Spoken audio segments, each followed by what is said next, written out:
Bizi izlemeye devam edin.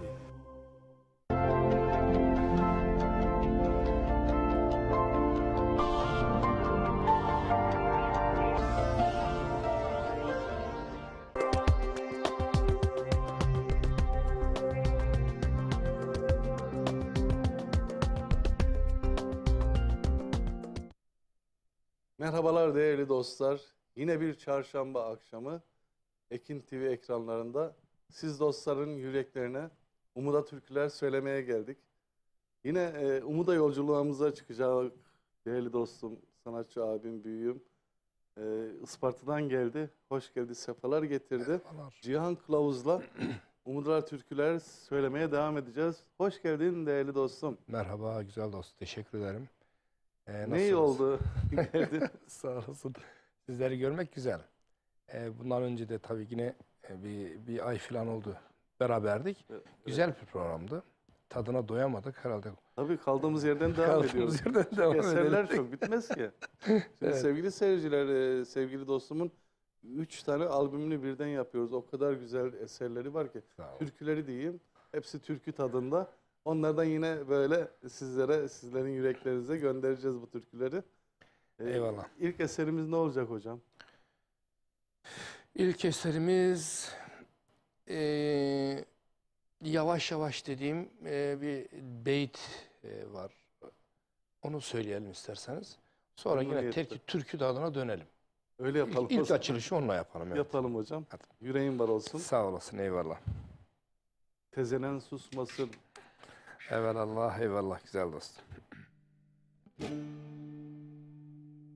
Ehli Bey serveri Hasan Hüseyin sızıyor yarada kan yavaş yavaş Kerbela'ya varıp niyaz eylerim düğümlenir boğazım söz yavaş yavaş söz yavaş yavaş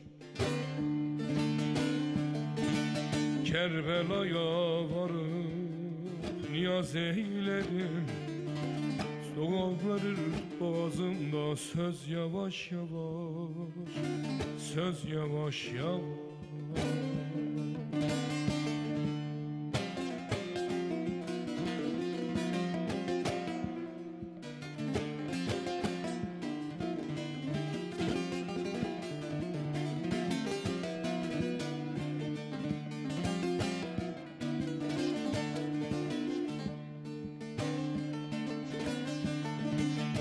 Kıyılır mı şahın nuru civana Ağlaşır melekler düşmüş şivana Lahnet olsun soysuz fitne süfyana Karalar bağladık biz yavaş yavaş Biz yavaş yavaş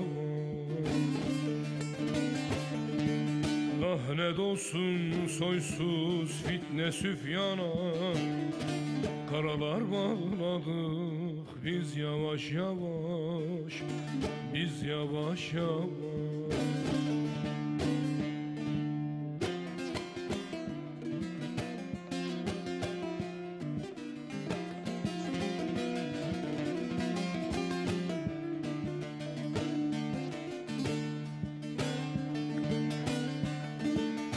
Ellerde dolaşır gövdesiz başım Ağladı ehli bey döktü gözyaşı Vurduk sinemize dağladık döşü Kanlara boyandık biz yavaş yavaş Biz yavaş yavaş Vurduk sinemize dağladık döşü Kanlara boyandık biz yavaş yavaş Biz yavaş yavaş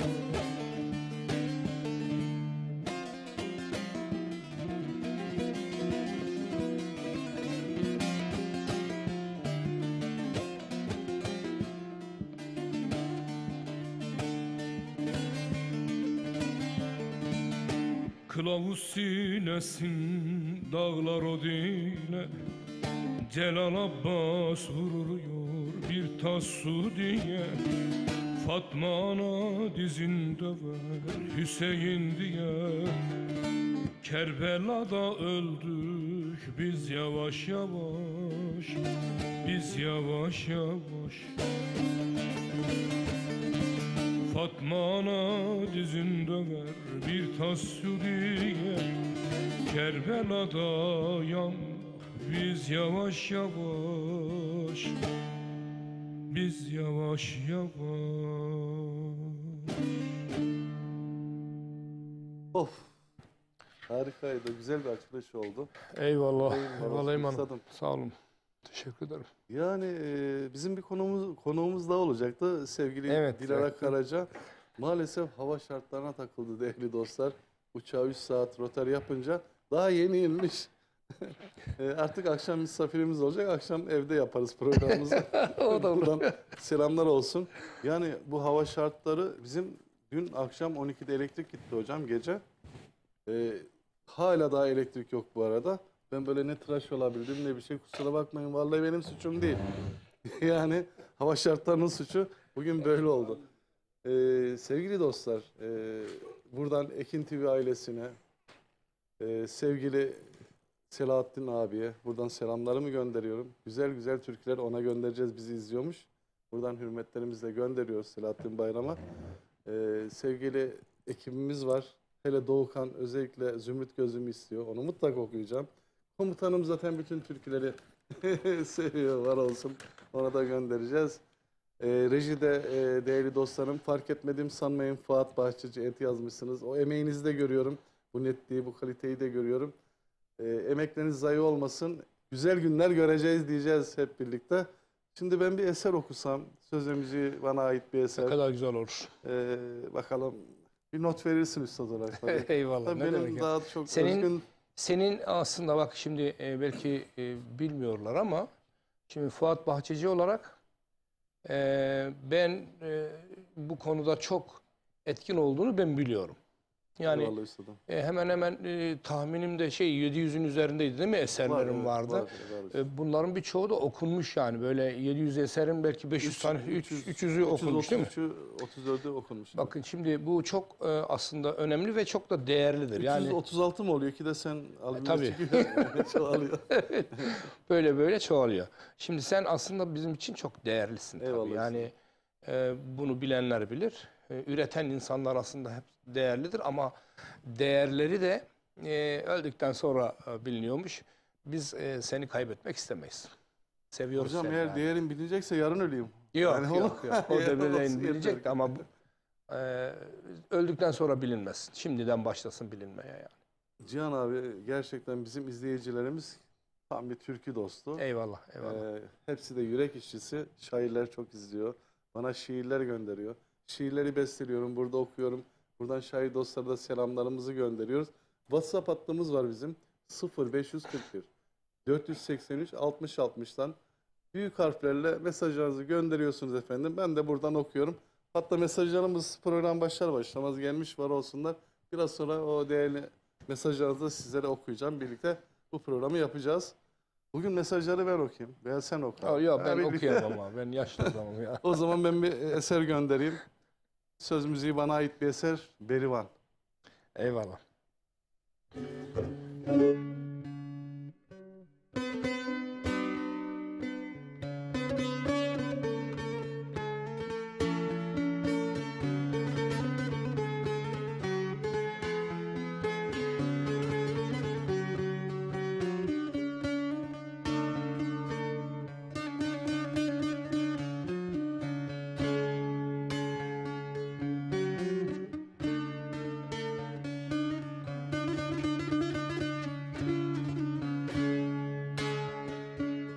Bir ah çektim, dağlar inledi, bu hasret bitmedi yar. Bir gün dedim sana geleyim, zaman yetmedi yar. Bir ah çektim, dağlar inledi, bu kavga bitmedi yar. Bir gün dedim dosta gideyim, zaman yetmedi ya. Dağların ardı tipi, pusu kar boran, gelemem berivan. Başka zaman, başka mekan, elbet bir gün döner devran. Böyle yürümez bu kervan berivan. Değişir dünyanın çarkı, din erişimizde sancı. Dost olur bir gün yabancı berivan. Berivan, berivan, berivan.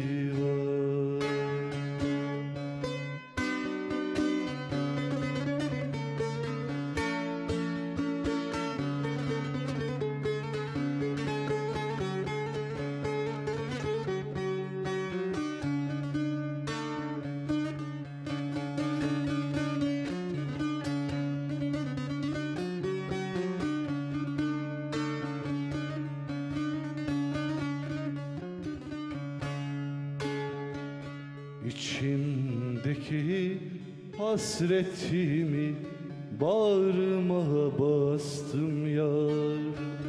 Seni sordum gelen dosta, bekler misin yar? İçimdeki hasretimi bağrıma bastım yar. Seni sordum gelen dosta, bekler misin yar? Dağların ardı tipi, pusu kar boran, gelemem berivan. Başka zaman, başka mekan, elbet bir gün döner devran. Böyle yürümez bu kervan berivan. Değişir dünyanın çarkı, din erişimizde sancı. Dost olur bir gün yabancı berivan. Bu düzen gitmez, dağılır, elbet yaralar sarılır. Gün olur, hesap sorulur berivan. Berivan, berivan,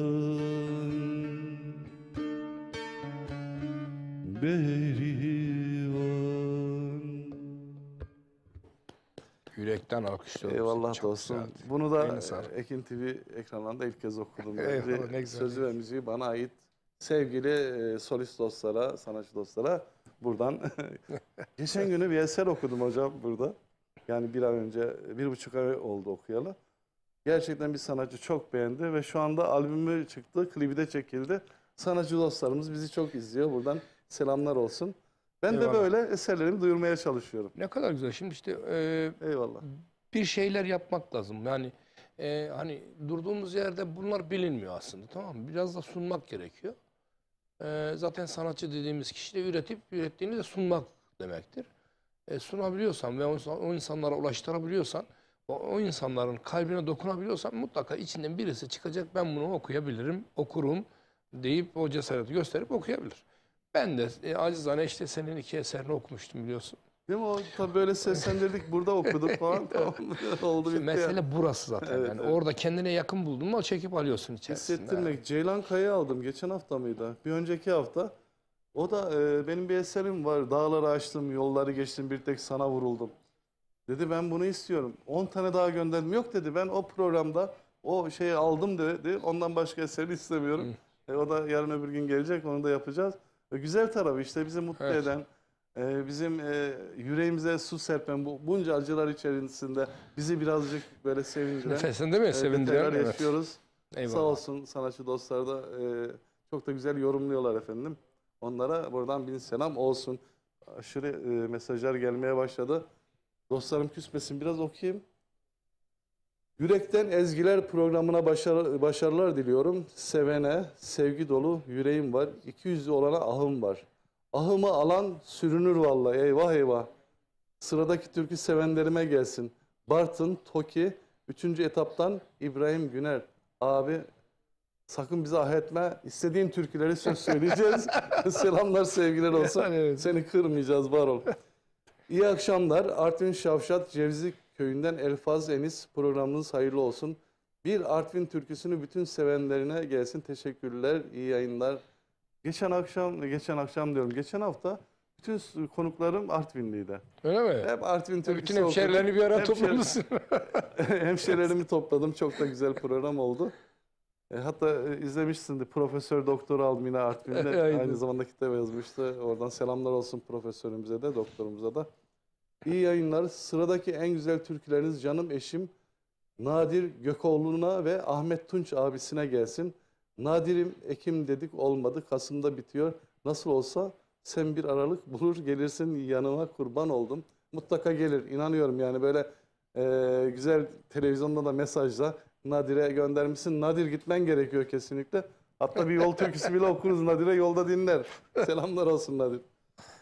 İyi akşamlar Ekin TV yöneticileri. Ben Ordu Ünye Esenyurt'tan Fatih Aksu. Herkese selam ve sevgilerimi sunuyorum. Yürekteki Ezgiler programının sunucu ve diğer mihmahları sizleri ailecek izliyoruz. Kurban olurum. Başta eşim olmak üzere kızlarım Gülfem, Gülten ve Emel ile damatlarım Turgay ve Ahmet Haluk için hastane önünde incir ağacı, doktor bulamadı bana ilacı. Onu ben söylerim, mutlaka göndereceğim. Evet, alalım, güzel bir türkü. Ama bir mesajlar ara verip dosttan da bir türkü alalım bu arada. Bu türkü de sizlere gelsin. Ben mi söyleyeceğim? Evet. O ne güzel. Alıştın beni dinlemeye. Vallahi iyi oluyordu. Böyle iyiydi. Canım dostum benim.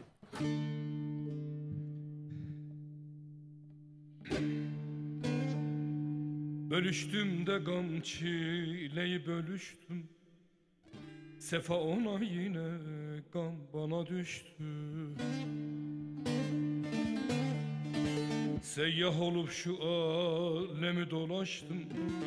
Düzü ona yine dağ bana düştü. Seyyah olup şu alemi dolaştım. Düzü ona yine dağ bana düştü.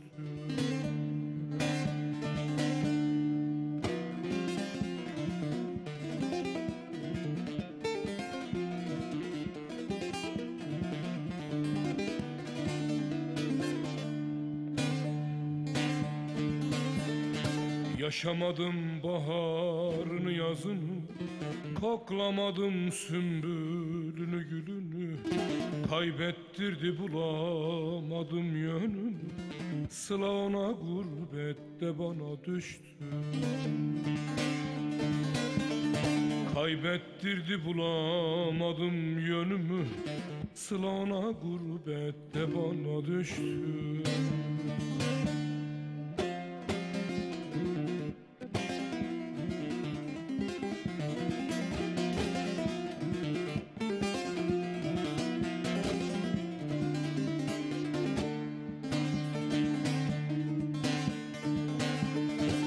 Kılavuzum sefa nedir sürmedim. Kış yaşadım bahar nedir bilmedim. Zalim yardan vefa nedir görmedim. Gülmek ona keder de bana düştü.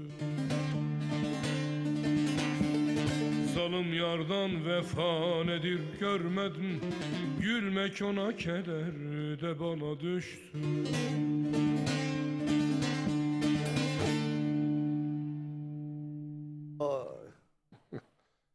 Bu eser Evet, bunu size ait bir bana eser. ait. Evet. Zaten o Diyorum vuruşundan ya. tanıyorum artık senin eserleri. Güzel bir eser. Yüreğin var olsun dostum. Sağ ol canım benim. Teşekkürler. Yani bu yarlardan çektiğimiz, yani yardan çektiğimiz nedir Hep bizim türküler yarlar? yar. Ben de bir gülüşün Emre Beden okuyacağım. O da yar. Yar. Ne yapacağız? Yarlar olmasa bunlar nereden İşte çıkacak aşk yani? olmasa, sevgi olmasa bunları nereden yazacaksın hocam ya? Mümkün değil, olmayacak. Sevda olmasa değil mi? Kesinlikle.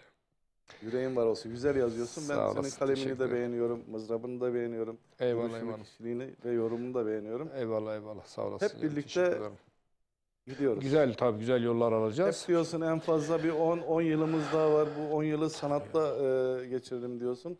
Ben de o fikrine Evet. katılıyorum ama yani bir 10 Şimdi yıl aslında biraz bakın uzatsan biz- iyi olur. Yani biz- biraz az oldu 10 yıl. Biraz şöyle, yani Fatih'im, artık ehli kamil olduk biz. Bu yolda yaşlanıyoruz yani. Bu zaman da bizim tam böyle verimli olduğumuz dönemler diye düşünüyorum. Ki senin keza yine öyle. Bu zaman aralığını iyi değerlendirmemiz gerektiğine inanıyorum ben. Madem böyle bir şeyimiz, şansımız da var veya gücümüz de var, bunu böyle kullanalım. Var olanları da insanlara sunalım. Çok. Değer görür görmez halkın takdirine bağlı tabii ki de. Ama ben mutlaka ki bir yerde değerini görebileceğine inanıyorum tabii. Yürekten inanıyorum hem de. Bugün çok fazla üreten insanlar kalmadı artık. Yani böyle demin içeride de bahsettik, yani sevgili rejideki dostumuz şey söylemişti. Yayın yönetmenimiz. Ne demişti? Yapay abi. zeka, yapay zeka. Yapay zeka, Hayrettin abi evet. Evet, yapay zeka demişti. Şimdi Yarın öbür doğru. gün bize de Tabii kalmayacak. yapay zeka bu işleri ele geçirene kadar diyorsun okuyalım bitirelim meselelerini. Hatta öyle söylüyor. 10 yıl Yoksa senin dedim. sesin aynısı çıkacak. Yani ben Hayrettin doğru hem de söyledi. daha ya. yakışıklısı, daha karizmatiği. Tabii ya. daha Vallahi aynısı. Çok iyi ya. İşte ondan da çok etkilendim. Şimdi Hayrettin'in sözüne Çok doğru ama söylediği ya. kesinlikle. Diyecek ki yani milyonlarca veri yükleniyor. Bütün sesler, bütün müzikler en iyi Tom Meister olacak diyor. Aynen En iyi aynen. ses olacak Ama bu diyor. gerçek En iyi olan şey. aranjör olacak diyor. Mesela Fuat Bahçeci geleceksin de beste yapacaksın da türkü okuyacaksın. Demin Adam yapıyor, saniyede yapıyor diyor bunu. yapıyor ve okuyor. Onu da söylüyor. Seslendiriyor, okuyor bayağı bir. Onun için Ben de- sen hani 3 albüm yapıyoruz ya bunu 5'e çıkarmamız bir an önce yapay zeka çıkmadan. Şimdi biz böyle gülerek söylüyoruz da gerçekten çok ince bir düşünce. İnsanlar şu anda bir tane eser yapıyor. Bir taneyi bile zor yapıyor. Şimdi niye bu adam 30 tane yapıyor? Ama bu bakış açısı hocam. Ben diyor gidiyorum diyor. Giderken diyor ben bunları götürmek istemiyorum. Ben Tabii canım, evet. kültürümüze türküleri bırakmak istiyorum. Geçmişten geleceğe türküleri taşımak istiyorum diyor. Ya çocuklarımız, torunlarımız geldiğinde bu çocuklar Mahsuni bizim Şerif ya. gibi, Evet, Reşat işte Hoca büyük gibi, ustalar, aşık Sultan olan. Abdallar tabii ki daha eskilere gittiğimiz zaman. Çok Şimdi doğru biz de bir karar onlardan hocam. feyiz alarak geldik buraya. Çok doğru. Bana da herkes kızıyor. Ya diyor bu kadar eser çıkartılır mı falan. Ya ben bu dünyaya bir şey bırakmak istiyorum. Evet. Apartman bırakmışım ne olacak? Bir depremde gidecek arkadaş. Sanat kalacak. Hani apartmanı olanlar. Bu Satın çok- mı sanata Ama gelin. bu çok doğru işte. Yani Çok bak, doğru söylüyor. dünya malı dünyada kalıyor. Bu senin, Eyvallah, bu çok ürettiklerin, doğru. Ama- ürettiklerin senin yüreğinden gelenler ama senin malın değil. Halka veriyorsun onu. O halkın malı artık yani. Geçen hafta ne oldu hocam biliyor musun? Sözünü kestim. En az 10 kere yiğit muhtaç olmuş. Kuru soğana geldi. Ki biz de bunu Nereden? değil mi? Yani yıllar Yıllardır ben önce sahnelerde söylüyoruz ya. okuyorum. Halk işte gündem şu anda. Gerçekten insanlar demek ki bunu istiyorsa bir acısı var. Bu Mahsuni Baba da Evet. zamanında bir yazmış, tam yazmış gerçekten. Ölümsüz eserleri var. Mekanı cennet olsun. Rahmetle anıyoruz kendisini ve tüm Eyvallah, ozanlarımızı. eyvallah. Şimdi bir türkü molası yapalım. Ben ne söyleyeyim, ne istersen onu söyleyeyim. Vallahi senin gönlünden ne kopuyorsa onu. Yine kendi eserlerimden Herkes, bir tabii tane tabii, okuyayım evet. mı? Ya tabii. Neden olmasın? İstek vardı. Bir gülüşün ömre bedel. İnşallah ben de hocam beste yapıyorum da uşak türkülerde takılıyorum. Ya sözü de benim müziği de okuyayım, siz de duyun yani. Evet takılıyorum yani. Hep Olsun. korkuyorum yani okurken. Yemin ederim. Eşlik etmeye çalışalım.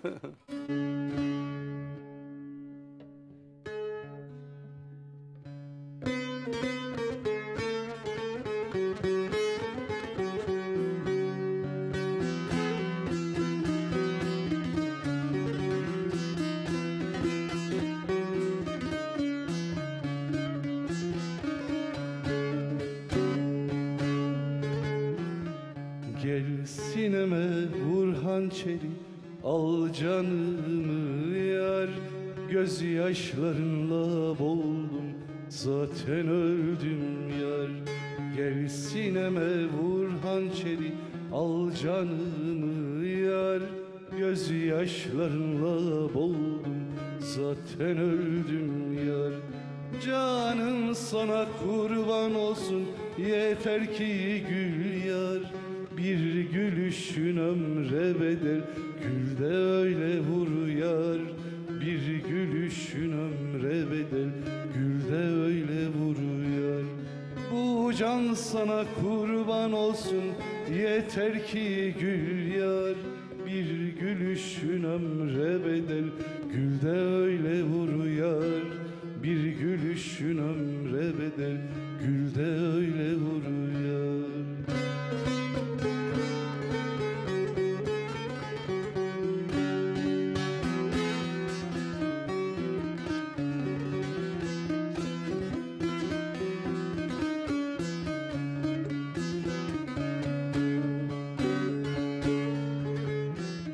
Beterim derdinden sarhoşum ey yar. Derdine dermansa al canımı yar. Beterim derdinden berduşum ey yar. Derdine dermansa al canımı yar. Canım sana kurban olsun, yeter ki gül yar. Bir gülüşün ömre bedel, gül de öyle vur yar. Bir gülüşün ömre bedel, gül de öyle vur yar.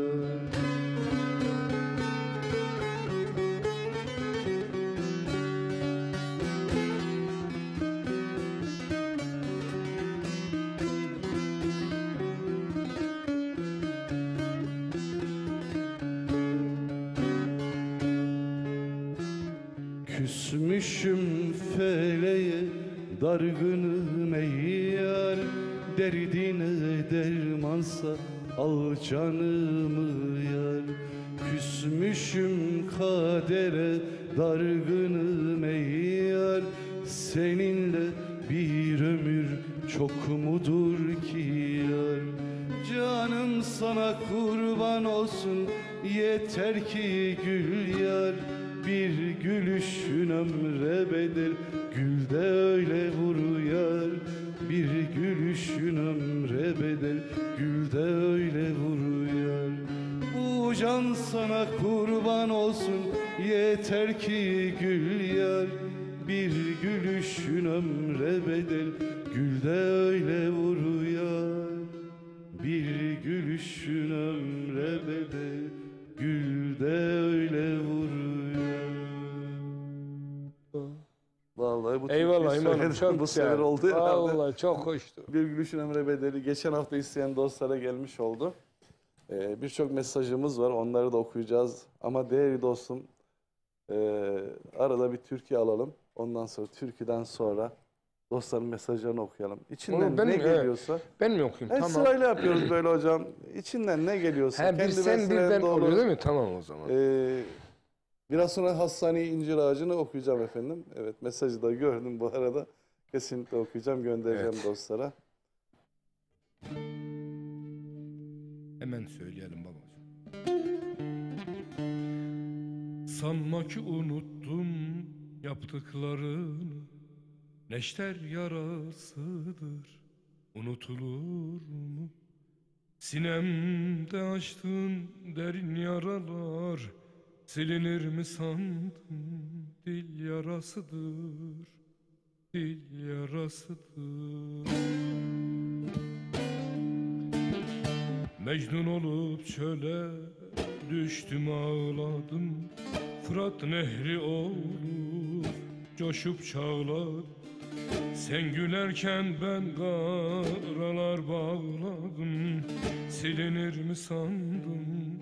Söz yarasıdır. Sen gülerken ben karalar bağladım. Silinir mi sandım? Söz yarasıdır.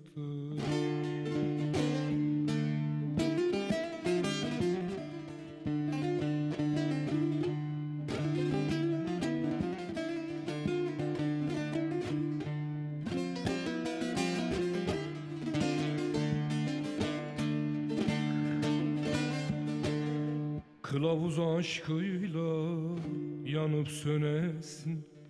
Ben yandım aşkına, sen de yanasın. Düşüp bir zalıma dizin dövesin. Unuturum sanma, can yarasıdır. Düşüp bir zalıma düzün dövesin. Unuturum sanma, can yarasıdır. Mecnun olup çöle düştüm ağladım. Fırat nehri olup coşup çağladım. Sen gülerken ben karalar bağladım. Silinir mi sandım, söz yarasıdır. Sen gülerken ben karalar bağladım. Silinir mi sandım, dil yarasıdır.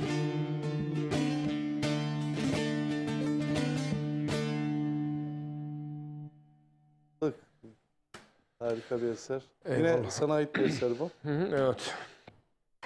Bu hocam senin de çok eserin var. Var benim de. Bu daha önceki dönemlerden mi yoksa son dönemlerde? Bunlar nasıl sonradan üretim nasıl olan. gidiyor hocam? Nasıl? Üretim nasıl oluyor? Yani nasıl besleniyorsun Hocam, bu iş aralığında, o Aşk yoğunlukta? acısı çekmek lazım bunun için. Tabii bu biraz ona bağlı. Bir de aslında yaşamı bilmek lazım. Şimdi mesela bunu hep sen mi yaşadın diye sorarlar böyle. Şimdi bunların hepsini biz yaşamış olmuş olsak vallahi bizden eser kalmaz diye düşünüyorum. Yani çok zor çünkü bunları yaşamak. Oysa ki bir arkadaşımız yaşıyor bunu, işte onun acısını biz anlayabiliyoruz ve bunu ne yapıyoruz? Kaleme döküyoruz. O bunu biz yaşamış gibi gösteriyoruz. Anlatıyoruz. O kişiyi anlatıyoruz aslında, karşıdaki kişiye. Hatta biraz sonra bende çok derin yaraları olan bir eser var. Bunu ben yıllar önce sene 95'te yazmıştım. Evet hocam. Hayırsız diye bir eser yapmıştım. Mazisi de var ve bu eser bir anda tuttu gitti ama genelde böyle gazino tipi yerlerde. Ben türkücüyüm biliyorsunuz. Bunu yaptığımda işte hayırsız diye veya Allahsız demiştim. O böyle gazinolarda tutmuştu ve herkesin ağzında bu O tür türküler. eserler gerçekten öyle. İbrahim Erkal yaptı yine. Sen miydi Kitapsız yaşadın Allahsız, bunu? evet. Ama bunu ben yaşamadım. O bir arkadaşımız yaşamıştı. Sonra kendini intihar etmişti bu arkadaşımız. Ona yazdığım bir eserdi cennet aslında. olsun. Evet. Böyleydi ama biz yaşamış olsak bunlar. Eyvah eyvah. Eyvah eyvah. Hocam mesajlara bak. Ne yapacağız bunların? Hepsini okuyacağız. Ya Dostlarımızı hep böyle unutuyoruz. Ben Mehtap, canımın içinin biricik sonsuz aşkım Hakan için hasretinden yandı gönlüm istiyorum. Mutlaka göndereceğiz. Edip Akbayram'ın güzel bir eyvallah, eseri. eyvallah. Göndereceğiz efendim onu da Şimdi size. ben burada Hakan'a ufak gelmiş olsun. bir Evet. ufak not düşeceğim. Şimdi arkadaşım Şahin çok bilir. Almanya'da yaşayan Antepli bir dostum, arkadaşım benim. Bir de yazar, aynı zamanda oyuncu da kendisi ve iyi de bir müzisyen arkadaşımız bizim. Çok bilir, ailesine bir eser okur musun demişti. Ben o eseri yine bir eser okuyacağım. Onların Onu da adına gelsin. göndereceğiz. Isparta'daki dostlarıma, sevdiğim yarenime, yoldaşlarıma, herkese buradan selam olsun. Tüm bizi dinleyen arkadaşlarımıza selam olsun. Oldu ki birinin isteğini yapamamışızdır. Artık o da Kalpleri aynen. kırılmasın. Onun yerine mutlaka diğer eseri kabul edin. Eyvallah, Çünkü zaman eyvallah, aynen. sınırlı. Yoksa Aynen. size sabaha kadar türküler okuruz değerli dostlar. Ben okumaya devam edeyim. Yine Artvin Şavşat'tan Artvin türküsü istiyorlar. Sevdiklerimize gelsin diyorlar. Sağ olsun, var olsun. Elfaz Enis. Ben Tokat Reşadiye, Çayırpınar Köyü'nden Fadime Yıldız. Tokat'ta yatmakta olan Emine Güler, acil şifalar diliyorum demiş. Acil şifalar biz de diliyoruz. Bu arada hava yağışlarından dolayı ciddi anlamda zor durumda olan dostlarımız var. Onlara da Buradan sabır diliyoruz. Rahmetli olanlara başsağlığı diliyoruz. Ya deprem felaketinde kalan dostlarımız bu fırtınada neler yapıyor? Denizde işte neler yaşanıyor? Allah sonumuzu hayır etsin. Tüm acılarını paylaşıyoruz değerli dostlarımızın. Yani küresel değişimden kaynaklı iklim değişiklikleri oluyor değerli dostlar. Artık bunlara alışmamız gerekiyor. Tabii ki Tabii ya biz 10. ayda kış daha sağlam evler yapılması gerekiyor, yollar yapılması gerekiyor. Artık değişiyor iklimler. Dünyayı tükettik el birliğiyle. İnsanoğlu yaptı bunu. Yani kendi yapacak bir şey yok. işbirliğimizle yaptık. Yani Aynen. elimiz Ay, şimdi girmek istemiyorum o HES'lere mesele. Hatta kaç tane türkü yaptım. Yani işte Karadeniz'de zaten yağış alan bölge. Sen o kadar baraj yaparsan ne olur birden Evet, boşalır. Ya ben evet. meteoroloji müdürü falan değilim ama bu şeyimde ya bunu net biliyorum. Bunu herkes biliyor. Bile bile yapıldı edildi. Neyse girmeyelim o konulara. Kapitalizm işte diyelim geçelim. İyi akşamlar, iyi yayınlar. Ben İstanbul'dan Sevda. Sıradaki parça eşime, Ahmet'ime ve arkadaşı Ziye'ye gelsin. Seni çok özledim Ahmet'im diyor. Bütün böyle Sevda türküleri bize geliyor. Görüyor musun Cihan abi? Evet. İyi yayınlar. Sıradaki türkü Eryaman'dan Serpil Şahin Demirel ailesine gelsin. Selamlar. Gelsin efendim. Hastane önünde incir ağacını göndereceğim bu arada. Onu kabul edin efendim. Selamlar, ben Çankırı Kızılırmak Korçullu Köyü'nden Ensar Yiğitoğlu. Sıradaki şarkı Yiğitoğlu Şahinkaya Taş ve Koç ailelerine gelsin. Selam ve dua ile çok teşekkür ediyoruz. İyi yayınlar. Ünlü Türk ailesinin sizden gurbet türküsünü istiyor. Ölüm aklına gelmeyenler için Yoğurtçu ailesine gelsin. Hayırlı akşamlar. Çok güzel bir mesajdı. Teşekkür ediyorum. İnsanlar hiç ölümü düşünmüyorlar değerli dostum. Sıradaki türküyü sevgili ailem Kazancı ailesine ve şu an Almanya'da Berk'ten izleyen Kartal Kuşu ailesine gönderiyorum. İyi yayınlar demiş. Burada bir ara verip devam ediyorum efendim. Senin türküyü okuyacağım da Okan. Daha var öbür bölümde.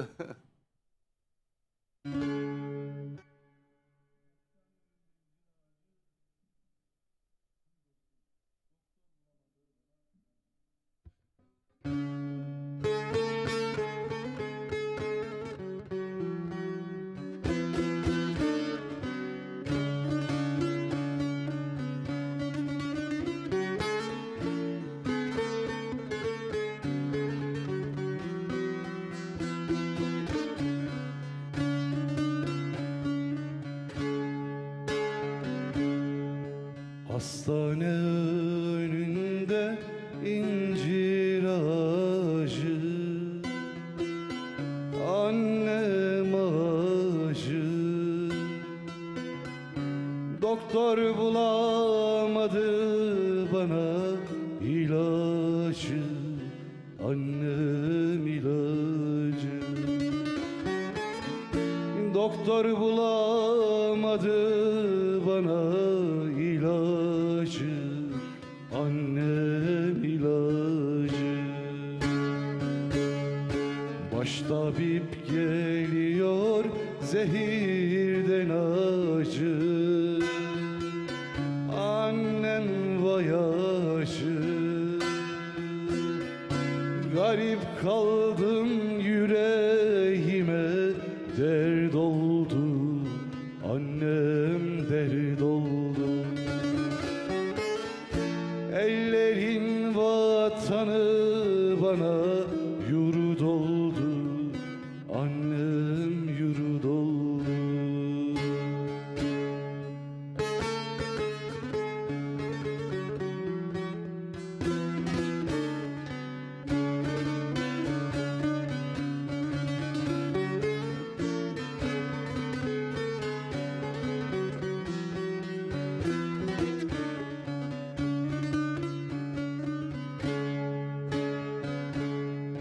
Mezarımı kazın bayıra düze, bayıra düze. Yönünü çevirin sıladan yüze, annem vay yüze. Yönünü çevirin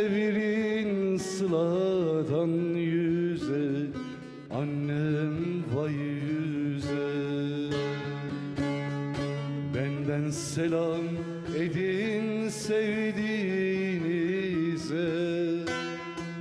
sevdiğinize.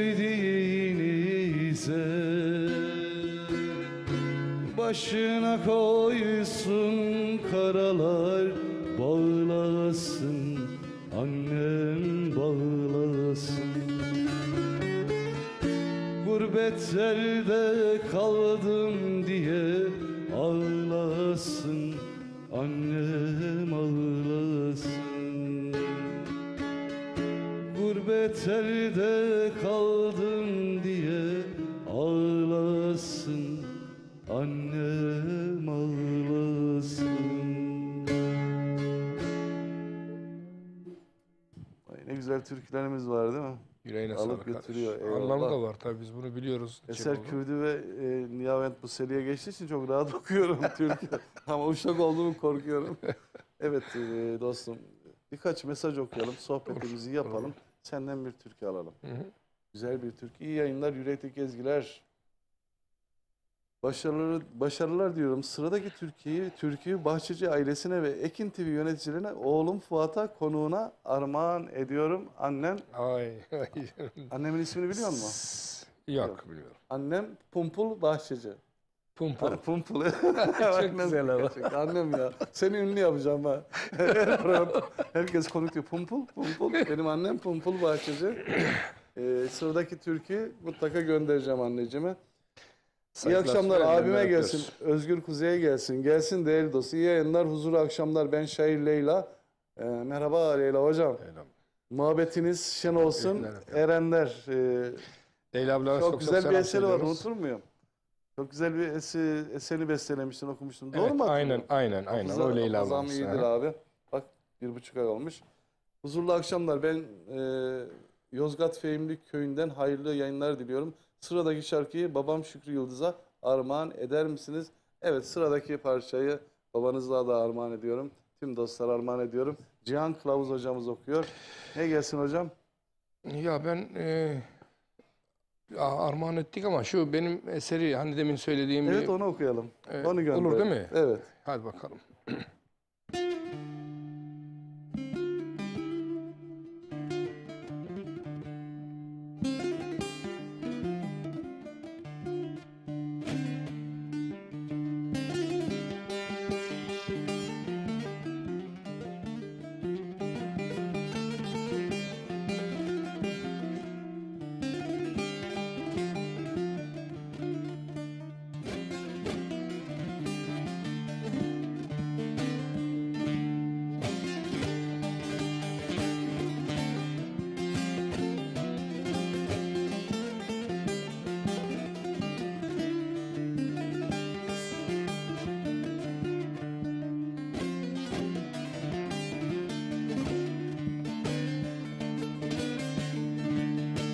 Hayırsız,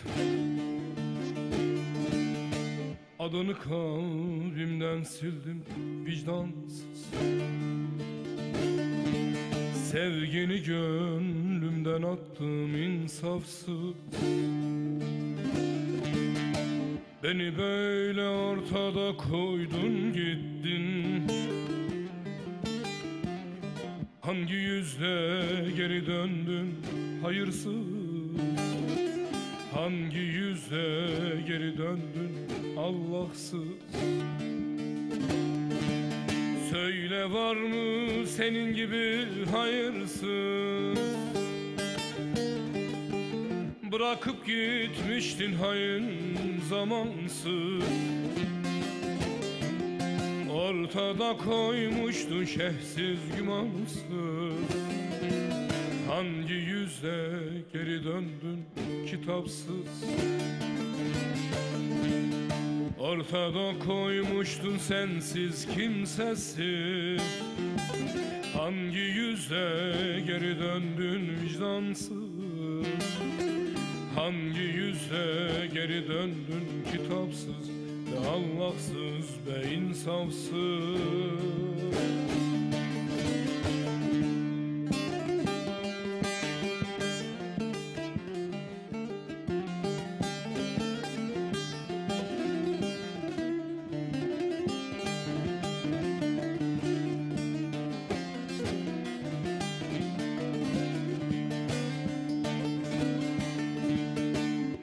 sabırsız.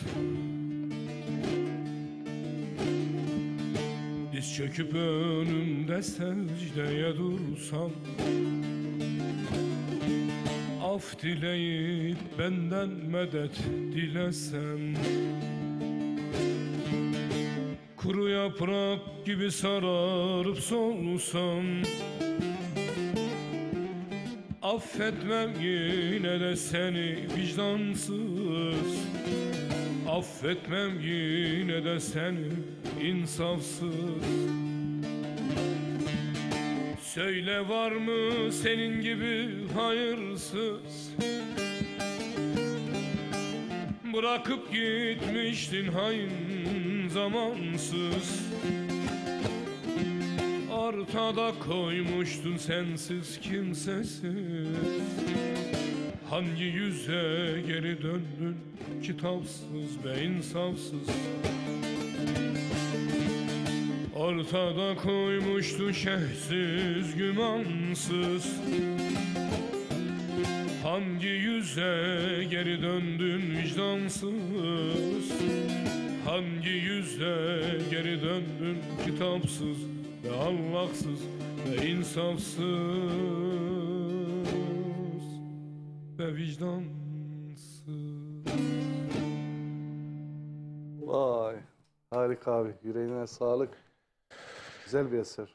Vallahi Hocam, birileri senden bir şeyler istiyor, bilgin olsun. vallahi Söyleriz değil mi? Okuyayım mı?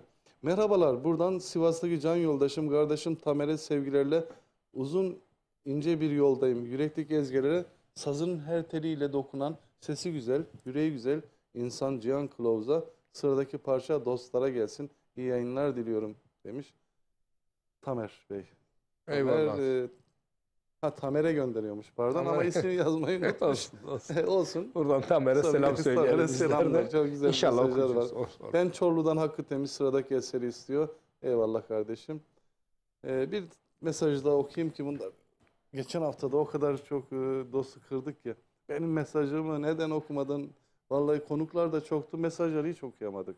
Yani Ama evet bugün işte böyle bazen hem ama muhabbet, olmuyor hem hakikaten. mesaj. Yani düşünebiliyor musun? Binlerce Tabii şey geliyor, kalp mesaj kırılıyor geliyor. insanların da. Hangi birini okuyacaksın? Zaten program bitmez ki abi ya. Aynen onun için ne olur böyle rastgele çeviriyorum ne çıkarsa onu okuyorum. Çok mesajlarınız var ve çok beni mutlu ediyor.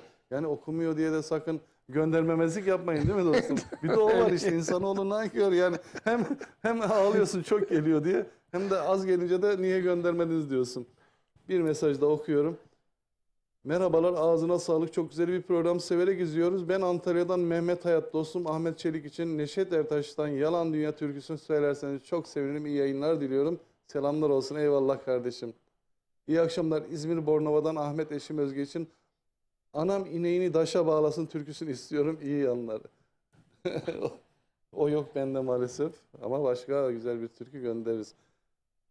Şimdi değerli dost. Herhalde reklamımızda bir 10 dakikamız var. Birer türkü daha sıkıştırırız. Ben Hı hı. bir eser daha gönderiyorum. Olur. Güzel. Ben de hemen burada.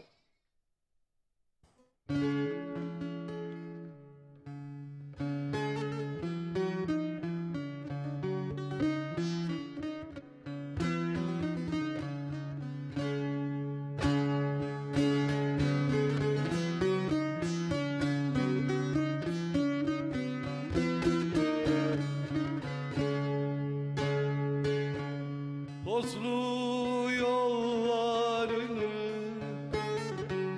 aştım da geldim. Haramiler kesmiş yolun başı. Yolların başını verdim de geldim. Bilmem kim silecek gözüm yaşı. Kendime kastım Ali, dağlara küstüm Ali, dar günde dostum Ali. Kınama hallerimi, bağlama dillerimi, açık et yollarımı. Kendime kastım Ali, dağlara küstüm Ali, dar günde dostum Ali. Kınama hallerimi, bağlama dillerimi, açık et yolları.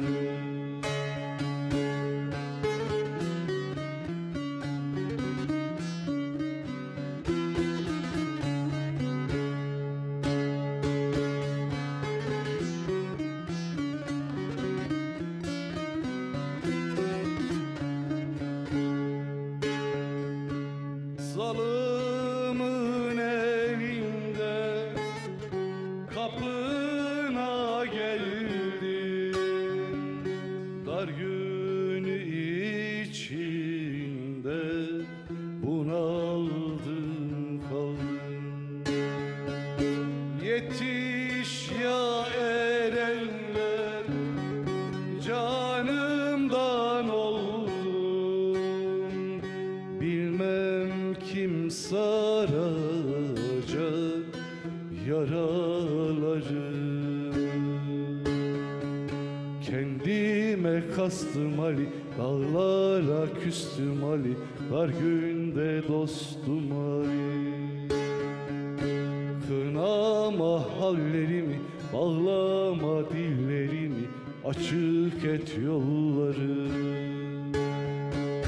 Kendime kastım Ali, dağlara küstüm Ali, dar günde dostum Ali. Kınama hallerimi, bağlama dillerimi, açık et yollarımı. Ay ne güzel bir türkü değil mi? Çok güzel. Bir de çok eski söylerdik değil mi ya? Değil mi? Ya vallahi. Kaç yıldır söylememişim. Böyle birden aklıma geldi. Çok Umarım iyi değerli ettin dostlar vallahi. beğenmişsinizdir. Yine uşak bir türkü okudum bu arada. Yazıyorum ilk İyi oldu değil mi? gidiyor. Hocam senden bir eser alalım ondan Şimdi sonra bak çünkü... orada bir arkadaşımız yazmıştı herhalde. Bir tabii Neşet Baba'dan söyleyelim. Oo ne güzel olur. Ne güzel olur. Sonra da Mahsuni'den ben okuyacağım bir tane. Sonra Evet, bir de şey de vardı. Onu da okuyalım. Uzun ince bir yoldayım. onu da sen oku hocam. Biraz şöyle yanaştırayım da.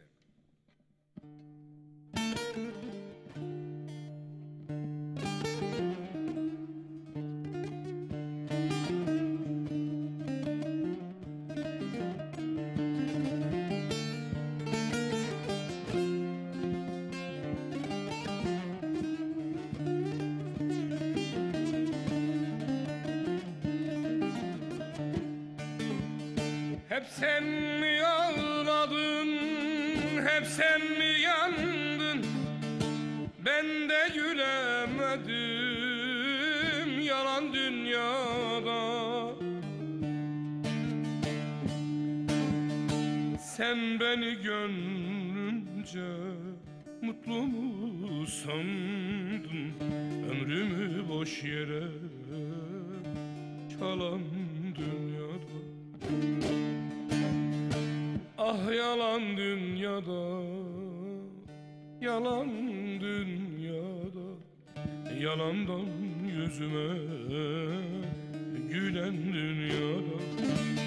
Ah yalan dünyada, yalan dünyada, yalandan yüzüme gülen dünyada.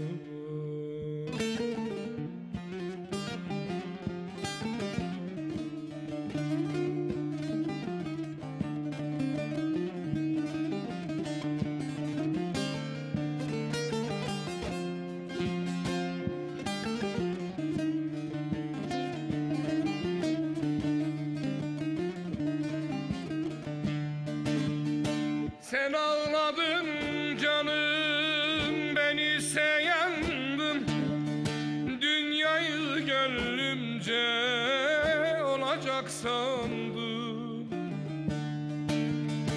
Boş yere aldandım, boş yere yandım. Rengi gözünde solan dünyada. Ah yalan dünyada, yalan dünyada, yalandan yüzüme gülen dünya. Ah yalan dünyada, yalan dünyada, yalandan yüzüme gülen dünyada.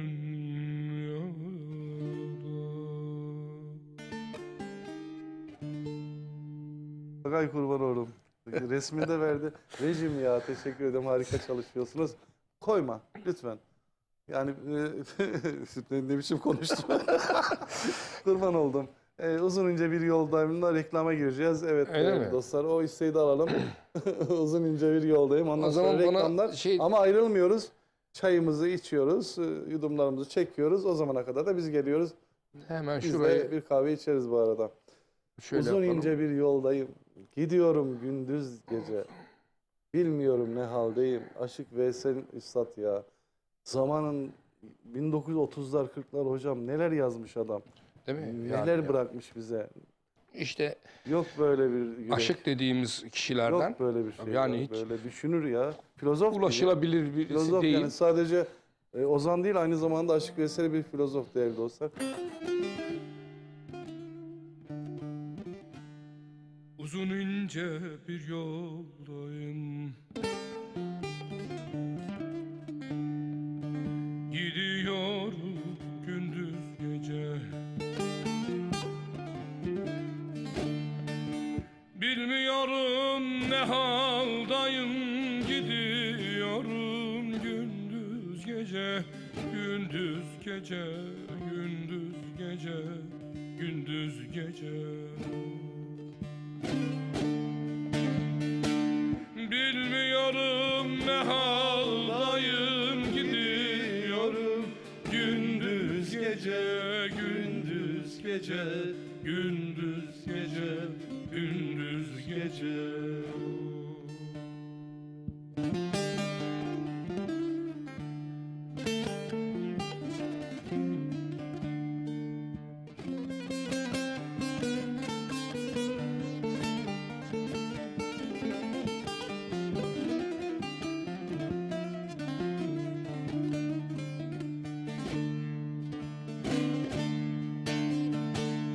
Dünyaya geldiğim anda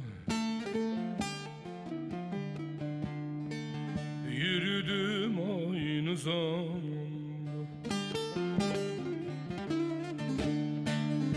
İki kapılı bir handa gidiyorum gündüz gece, gündüz gece, gündüz gece, gündüz gece.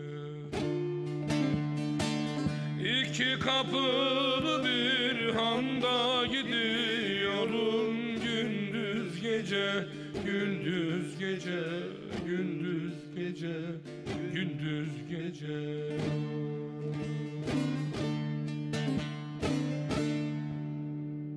Reklamda. Tadında bıraktık. Oh, hadi bir de güvecek.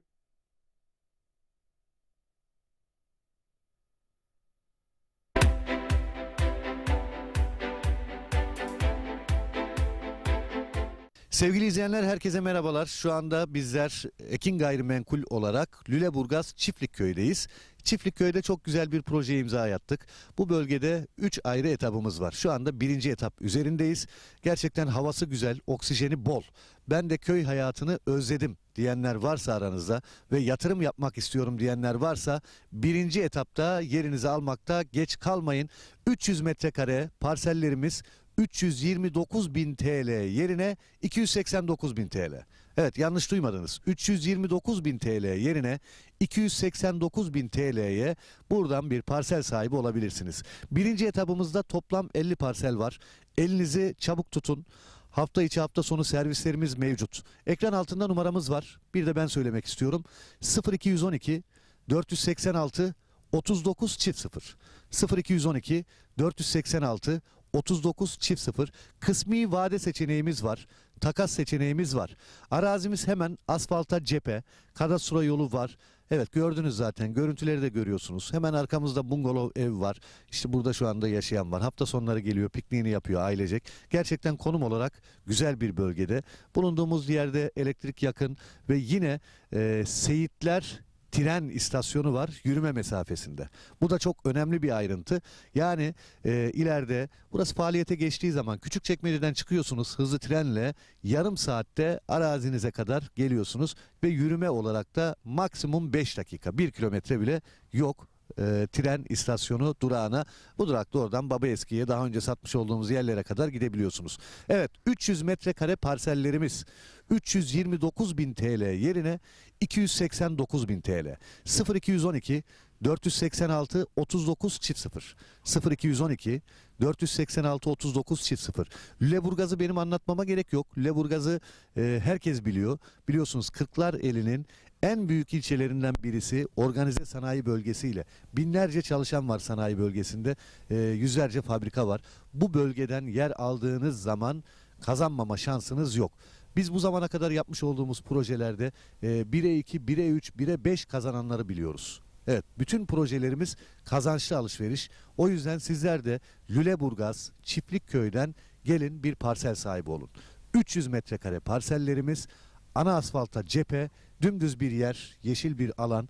Ekranlarda görüyorsunuz zaten. 329.000 yerine 289.000 TL. Şok fiyat. Bu fiyatı kaçırmayın. Hafta içi hafta sonu servislerimiz var. Hangi gün müsaitseniz söyleyin, sizi getirelim. Özellikle hafta sonu kalabalık bir şekilde geliyoruz. Sabah kahvaltımızı yapıyoruz. Araçlarımız saat 11'de Beylikdüzü'nden kalkıyor.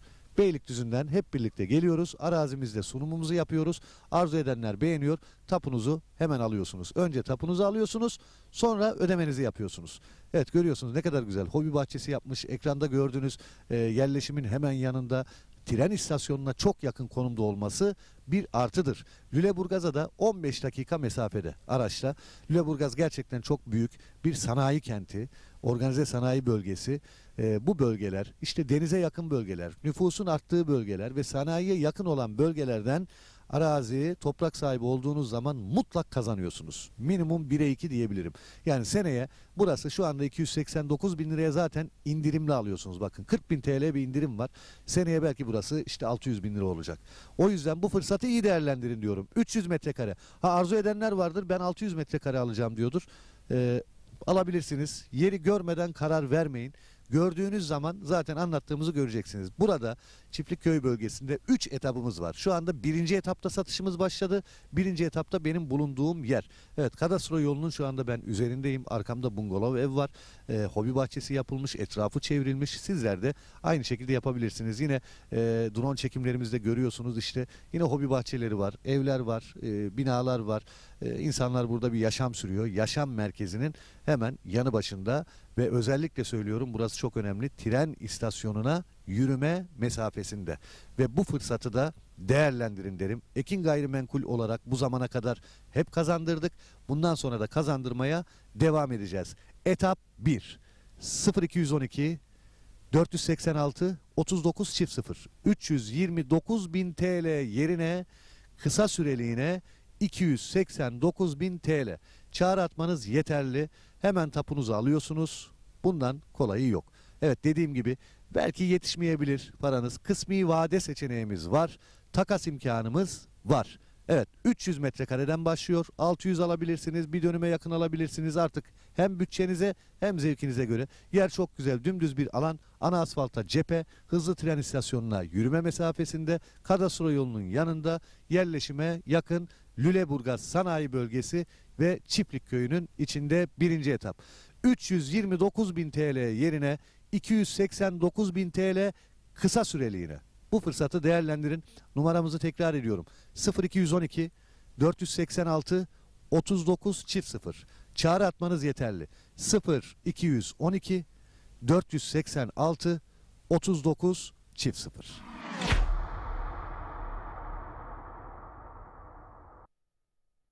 Sevgili izleyenler herkese merhabalar. Şu anda bizler Ekin Gayrimenkul olarak Lüleburgaz Çiftlikköy'deyiz. Çiftlikköy'de çok güzel bir projeye imza attık. Bu bölgede 3 ayrı etapımız var. Şu anda 1. etap üzerindeyiz. Gerçekten havası güzel, oksijeni bol. Ben de köy hayatını özledim diyenler varsa aranızda ve yatırım yapmak istiyorum diyenler varsa 1. etapta yerinizi almakta geç kalmayın. 300 metrekare parsellerimiz 329.000 TL yerine 289.000 TL. Evet, yanlış duymadınız. 329.000 TL yerine 289.000 TL'ye buradan bir parsel sahibi olabilirsiniz. 1. etapımızda toplam 50 parsel var. Elinizi çabuk tutun. Hafta içi hafta sonu servislerimiz mevcut. Ekran altında numaramız var. Bir de ben söylemek istiyorum. 0212 486 39 0 0212 486 39 0 kısmi vade seçeneğimiz var. Takas seçeneğimiz var. Arazimiz hemen asfalta cephe. Kadastro yolu var. Evet, gördünüz zaten. Görüntüleri de görüyorsunuz. Hemen arkamızda bungalov ev var. İşte burada şu anda yaşayan var. Hafta sonları geliyor, pikniğini yapıyor ailecek. Gerçekten konum olarak güzel bir bölgede. Bulunduğumuz yerde elektrik yakın ve yine Seyitler tren istasyonu var yürüme mesafesinde. Bu da çok önemli bir ayrıntı. Yani ileride burası faaliyete geçtiği zaman Küçükçekmece'den çıkıyorsunuz hızlı trenle, yarım saatte arazinize kadar geliyorsunuz ve yürüme olarak da maksimum 5 dakika, 1 kilometre bile yok. Tren istasyonu durağına, bu durakta oradan Babaeski'ye, daha önce satmış olduğumuz yerlere kadar gidebiliyorsunuz. Evet, 300 metrekare parsellerimiz 329.000 TL yerine 289.000 TL. 0212 486 39 0 0212 486 39 0. Lüleburgaz'ı benim anlatmama gerek yok. Lüleburgaz'ı herkes biliyor. Biliyorsunuz Kırklareli'nin en büyük ilçelerinden birisi, organize sanayi bölgesiyle. Binlerce çalışan var sanayi bölgesinde. Yüzlerce fabrika var. Bu bölgeden yer aldığınız zaman kazanmama şansınız yok. Biz bu zamana kadar yapmış olduğumuz projelerde 1'e 2, 1'e 3, 1'e 5 kazananları biliyoruz. Evet, bütün projelerimiz kazançlı alışveriş. O yüzden sizler de Lüleburgaz Çiftlikköy'den gelin bir parsel sahibi olun. 300 metrekare parsellerimiz, ana asfalta cephe, dümdüz bir yer, yeşil bir alan. Ekranlarda görüyorsunuz zaten. 329.000 yerine 289.000 TL. Şok fiyat. Bu fiyatı kaçırmayın. Hafta içi hafta sonu servislerimiz var. Hangi gün müsaitseniz söyleyin, sizi getirelim. Özellikle hafta sonu kalabalık bir şekilde geliyoruz. Sabah kahvaltımızı yapıyoruz. Araçlarımız saat 11'de Beylikdüzü'nden kalkıyor. Beylikdüzü'nden hep birlikte geliyoruz. Arazimizde sunumumuzu yapıyoruz. Arzu edenler beğeniyor. Tapunuzu hemen alıyorsunuz. Önce tapunuzu alıyorsunuz, sonra ödemenizi yapıyorsunuz. Evet, görüyorsunuz ne kadar güzel. Hobi bahçesi yapmış. Ekranda gördüğünüz yerleşimin hemen yanında, tren istasyonuna çok yakın konumda olması bir artıdır. Lüleburgaz'a da 15 dakika mesafede araçla. Lüleburgaz gerçekten çok büyük bir sanayi kenti, organize sanayi bölgesi. Bu bölgeler, işte denize yakın bölgeler, nüfusun arttığı bölgeler ve sanayiye yakın olan bölgelerden arazi, toprak sahibi olduğunuz zaman mutlak kazanıyorsunuz. Minimum 1'e 2 diyebilirim. Yani seneye burası şu anda 289.000 liraya zaten indirimli alıyorsunuz. Bakın 40.000 TL bir indirim var. Seneye belki burası işte 600.000 lira olacak. O yüzden bu fırsatı iyi değerlendirin diyorum. 300 metrekare. Ha, arzu edenler vardır, ben 600 metrekare alacağım diyordur. Alabilirsiniz. Yeri görmeden karar vermeyin. Gördüğünüz zaman zaten anlattığımızı göreceksiniz. Burada Çiftlikköy bölgesinde 3 etapımız var. Şu anda 1. etapta satışımız başladı. 1. etapta benim bulunduğum yer. Evet, kadastro yolunun şu anda ben üzerindeyim. Arkamda bungalov ev var. Hobi bahçesi yapılmış, etrafı çevrilmiş. Sizler de aynı şekilde yapabilirsiniz. Yine drone çekimlerimizde görüyorsunuz işte. Yine hobi bahçeleri var, evler var, binalar var. İnsanlar burada bir yaşam sürüyor. Yaşam merkezinin hemen yanı başında ve özellikle söylüyorum, burası çok önemli. Tren istasyonuna yürüme mesafesinde ve bu fırsatı da değerlendirin derim. Ekin Gayrimenkul olarak bu zamana kadar hep kazandırdık. Bundan sonra da kazandırmaya devam edeceğiz. Etap 1.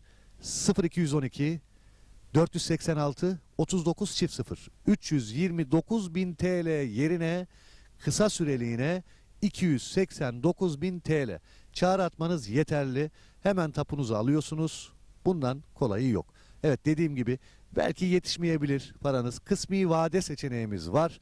Takas imkanımız var. Evet, 300 metrekareden başlıyor. 600 alabilirsiniz, bir dönüme yakın alabilirsiniz artık.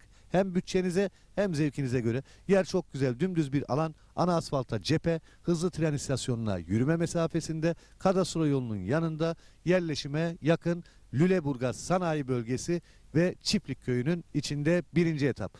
329.000 TL yerine 289.000 TL kısa süreliğine. Bu fırsatı değerlendirin. Numaramızı tekrar ediyorum. 0212 486 39 0. Çağrı atmanız yeterli.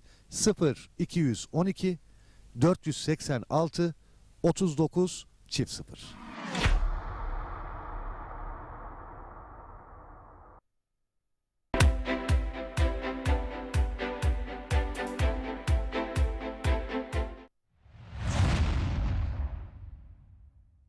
Kaşların karası nutkumu bağlar, hasretin canımı Suat Polat'ın hazırlayıp sunduğu Anadolu Rüzgarı programının bu haftaki konukları Tokat Resolu Rüzgarı programı her çarşamba saat 22'de Ekin Türk TV'de sizlerle. Artova, Niksar, Başçiftlik, Hatipli, İskensür, Geyran. Herkese hayırlı akşamlar, hayırlı akşamlar. Bizler geldik. Saatler 19.30'u gösterdi. Yani Dadali Show'un saati ama Perşembe deyince bizim de çift tarifimiz. Hafta içi her gün 08-09 arası Ekin Radyo'da, her Perşembe 19.30'da da Ekin TV'de Dadali Show sunuyor. Sevdalı, sevdalı, sevdalı. Dadali Show'un bu haftaki konuğu Edo Sultan. Hangi dala el attımsa kırıldı, bölü bölü sustu güller soldu şansıma. Ellerin koynunda yari var iken. Hazır mısın? Hazır mısın bebeğim? Ne kahveler düştü benim şansıma. Dadali Show her Perşembe saat 19.30'da Ekin Türk TV'de sizlerle.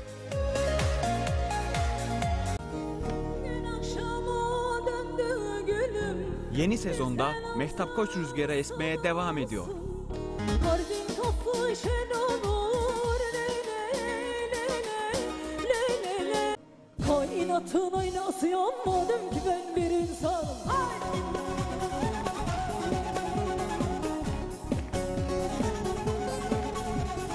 Hakkın varlık deryası yanmadım. Birbirinden değerli konuklarıyla Mehtap Koç ile Coş Coş programı her Perşembe saat 22'de Ekin Türk TV'de sizlerle.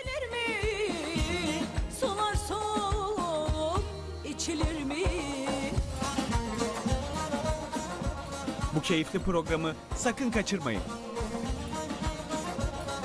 Sivas Bileşenleri Konseyi tarafından organize edilen Uluslararası 4. Sivas Enleri Aşık Veysel Ödülleri takdim töreni 2 Aralık 2023 Cumartesi günü saat 17'de Esenler Doktor Kadir Topbaş Kültür Sanat Merkezi'nde Mustafa Yılmaz, Dilara Kırmız ve Müslüm Türkcan'ın sunumlarıyla gerçekleştirilecektir. Girişler ücretsiz olup tüm halkımız davetlidir.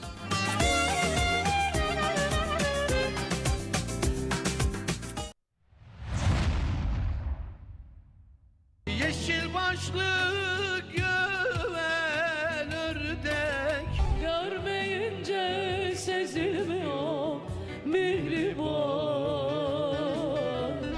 gözlerim her yerde dılo dılo dılo seni arıyor. Bu devran, zalim bu devran. Taş duvarlar yıkıp geldim, demirleri söküp geldim, hayatımı yakıp geldim hey. Unutursun mihriban. Yine zindan oldu dünya başıma. Bir çınardın, devrildin. Ben sevmem bilirsin, yalanı dolanı geldin ne olur. Dem her ayından oy oy, gül ister benden oy oy.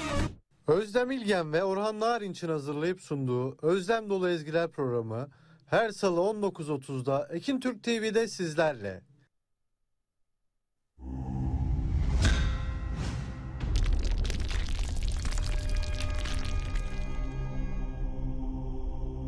Bizi izlemeye devam edin. Merhaba değerli dostlar. Yine bir reklam arası. Çayımızı kahvemizi içtik. Türküler söyleyeceğiz. Cihan dostumla birlikte. Yoruldun mu Cihan'cığım? Yok O zaman gayet devam. iyiyim ya. Evet. Türkülere devam edeceğiz. Bugünkü konuğum Cihan'la baş başa kaldık böyle. Seninle gerçekten güzel program yapıyoruz. Keşke İstanbul'da olsan her hafta yapsak burada.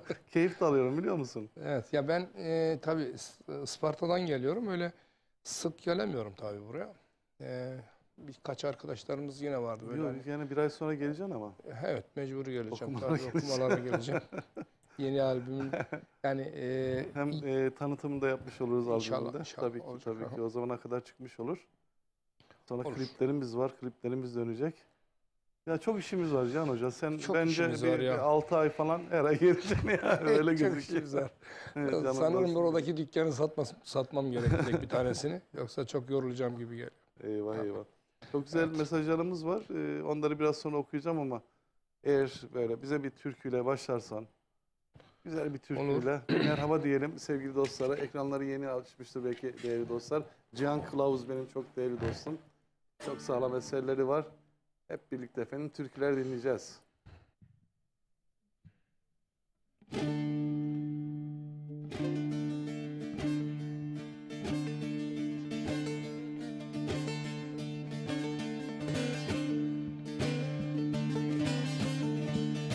Ben sana gönül verip de şu cihanda gülmedim.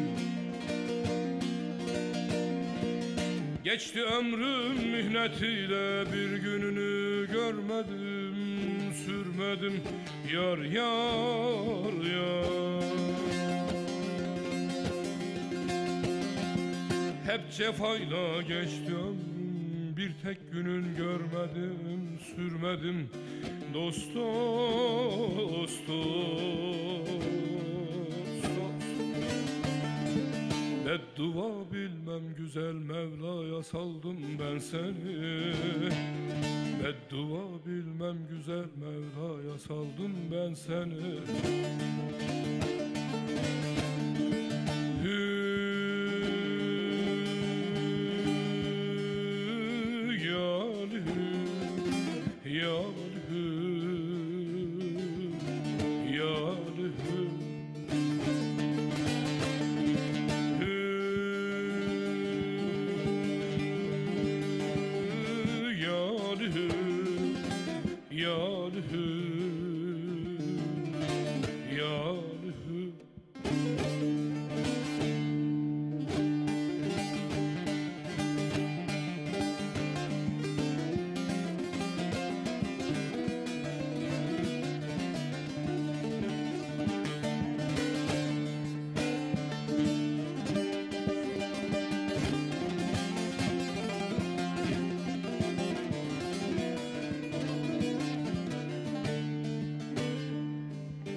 Ya ilahi ya ilahi kimse bu derde giriftar olmasın. Arasın derdine derman bulmasın, bulmasın yar yar yar. Ta ki mahşer günü dostum bir tek günün görmesin, sürmesin dost dost dost. Beddua bilmem güzel Mevla'ya saldım ben seni. Beddua bilmem güzel Mevla'ya saldım ben seni.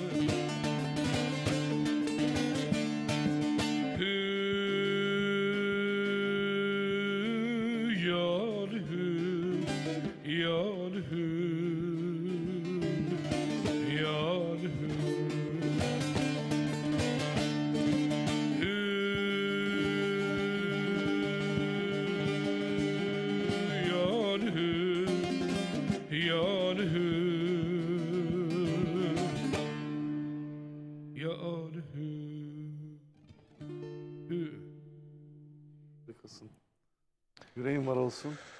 Eyvallah. Daha ne olsun abi ya. Onun için böyle güzel mesajlar geliyor. Nasıl kendine Eyvallah. veriyorsun okurken? Yaşıyorsun. Önemli olan da o zaten. türküden içine girip de yaşamak. Sağ ol Okurken canım. böyle gözlerin doldu dolu dolu. Seni konuşturmayayım o zaman. Duygulandın. Selamlar, iyi yayınlar diliyorum. Sıradaki şarkıyı eşim Funda ve canım kızlarım Aysuma ile Zeynep, yakışıklı oğlum Seyit Ali için istiyorum. Sizleri çok seviyoruz. Başarılar. Erciş Kocapınar'dan herkese selamlar olsun. Savaş Seyidoğlu selamlar olsun. Deniz Üstü Köprü türküsünü istiyorum Maraş'tan. Cevizlere gelsin. Çok güzel bir türkü, var olun. İyi yayınlar. Kara Tren Gecikir türküsünü istiyoruz. Serdar Acar tüm arkadaşlarına armağan olsun demiş. Var olsun. Elmalı Tet tipi cezaevinde yatan Şener Gökoğlu Reis'e, canım babam bu alemde varlığın yeter. Her şey daha güzel olacak. Yener Çevik, yalnız değilsin. Eyvallah değerli dostum. Var olsun. Allah kurtarsın. Hayırlı yayınlar güzel abim. Sıradaki şarkıyı canım eşim Hazar için okur musunuz? Mardin Midyat'tan selamlar. Okuyacağım sıradaki şarkıyı, size göndereceğim. Cihan Bey teşekkürler. Bursa'dan Hasane Yılmaz kalabalık izliyorlarmış bizi. Selamlar olsun. Eyvallah. Selam olsun Bursa'ya. O güzel dostlar. Onların yüreklerinden öpüyorum. Çok güzel ya. İyi akşamlar Cihan abim. Başarılar. Benim türkümü biliyorsun. Dostum dara düşmüş Dersim'den selamlar. Dersim'den selamlar demiş. Dersim'e selam olsun. Canlar Türkiye'yi. Hayır reklama da girdik. Kiram, canlar. Olsun. Faturayı göndereceğiz oraya. Neredeydi burası? Yer? Burada. Burada. Yakınmış. Ben giderim tahsil. Bahçeli evlerde. Tokat'tan herkese selamlarımı gönderiyorum. Sıradaki türkü tüm sevenlerime gelsin. İyi akşamlar, iyi yayınlar diliyorum. Sizlere başarılar diliyoruz. Yolunuz iziniz açık olsun. Samsun Ladik Budakdere Mahallesi'nden tüm canlar için Ladik sema rica ederiz. Halk şairi Cemal Dede selamlar, sevgiler Cemal Dede. Böyle burada bekletelim. Bir türkü okuyayım. Sıradaki türküyü tüm dostlara gönderiyorum. Vallahi şöyle yapıyorum ama ne okuyacağımı da bilmiyorum. Bu uşak yapmayacağım bu sefer. Biraz sonra.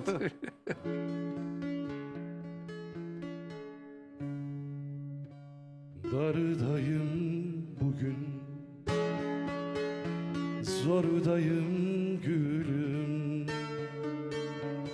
Daraldı çember, çıkamıyorum. Tutsam sana, hasretim sana. Ayaklarımda bir çift pranga, zincirler kalın kıramıyorum, ulaşamıyorum sana. Ben bu dünyayı çözemiyorum, ne diyeyim sen söyle.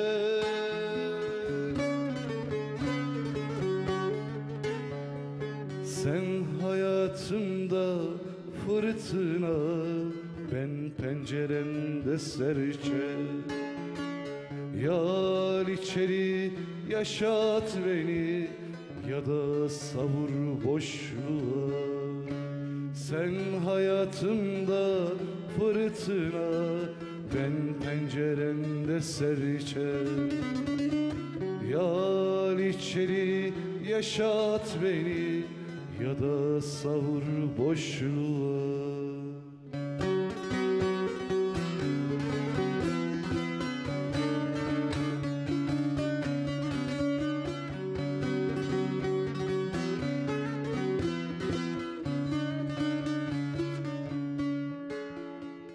Ne yapmalı gülüm, nereden gitmeli? Yollarda tuzak, kaçamıyorum. İçimde sevdan, yanmışım sana. Kor olmuşum da tütemiyorum. Zincirler kalın kıramıyorum, ulaşamıyorum sana. Ben bu dünyayı çözemiyorum, ne diyeyim sen söyle.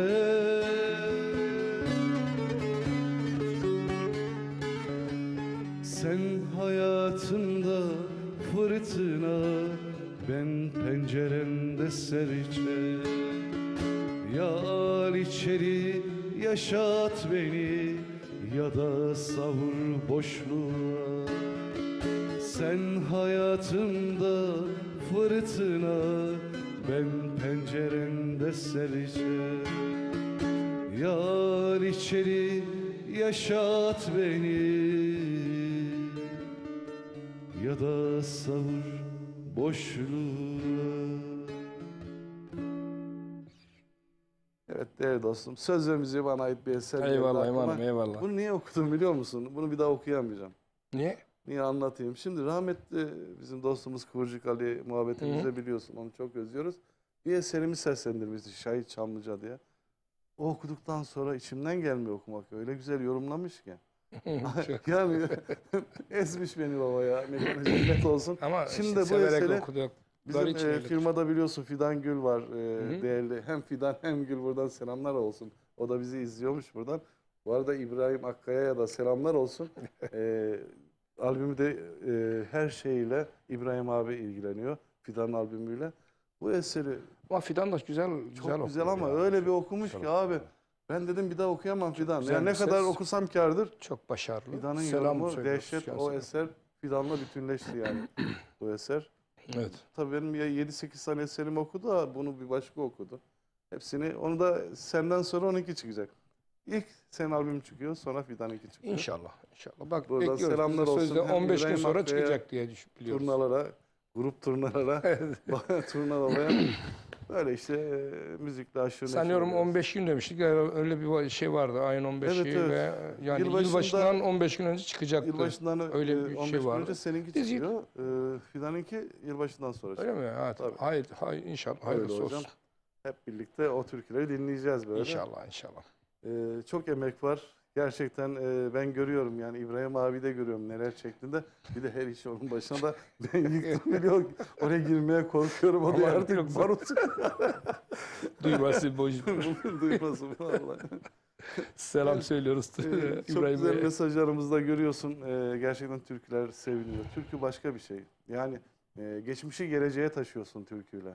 Bu önemli Tabii, bir evet, aynen. misyon yüklendik biz. Yani ben o kadar türkü okumuyorum. Kendi eserlerimi daha çok okuyorum ama sende türkü repertuarı da çok fazla. Tabii yani şimdi Yani ozanların yıllardır. türküleri. Hı hı.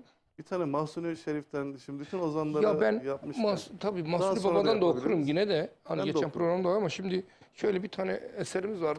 Daha Okuyalım doğrusu hocam. herkesin aslında okuduğu bir eser de ben de okumak istiyorum. Hep böyle içimden geliyor o şey. Ervah ezelden eflik alemden. Tabii ya. Çok değil mi ya? severim hocam ya. Çok güzel. Böyle şimdi Harika bir repertuara eser o. bakınca onu gördüm. Yani neden okumuyoruz biz diye. Okuyalım onu. Yorumlayalım değil mi? Çok da severim. Tüm dostlara gelsin. Evra Ezel.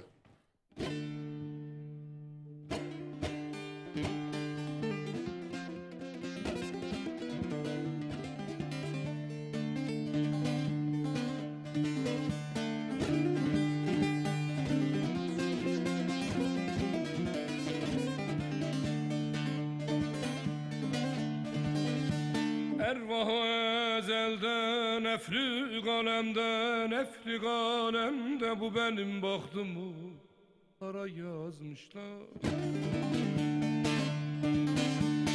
Bilirim güldürmez devri alemde bir günümü 100.000 zara yazmışlar.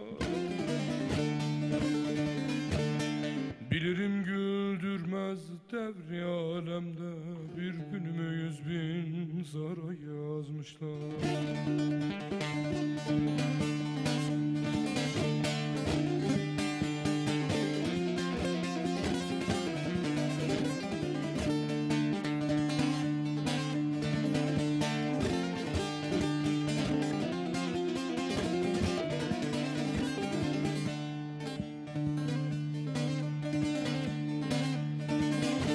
Olaydım dünyada ilk malim yaver, ilk malim yaver. El etsem sevdiğim acep kim ne der?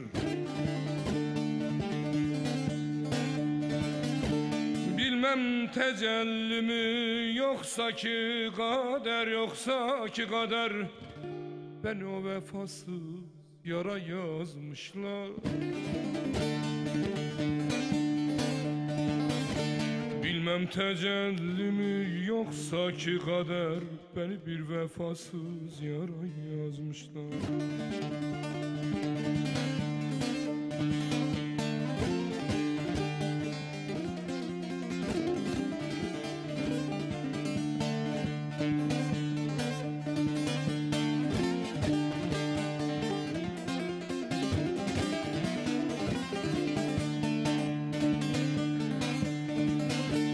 Arif bilir aşk ehlinin halini, canan halini, kaldırır gönlünde kılmik halini. Herkes dosta yazmış arzu halini, arzu halini, benimkini rüzgara yazmışlar. Yazanlar Leyla'nın Mecnun kitabı, Sümmani bir kenara yazmışlar. Yazanlar Leyla'nın Mecnun kitabı, Sümmani bir kenara yazmışlar.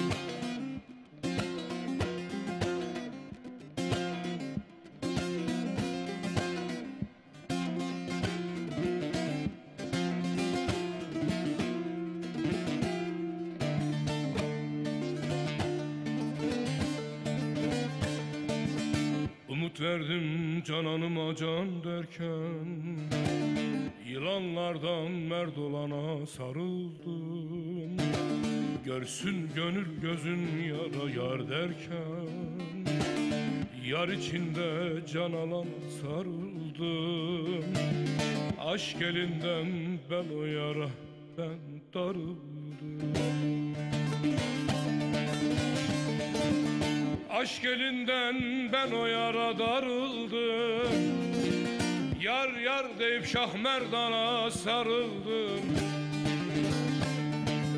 Aşk elinden ben o yara darıldım. Yar yar deyip Şah Merdan'a sarıldım.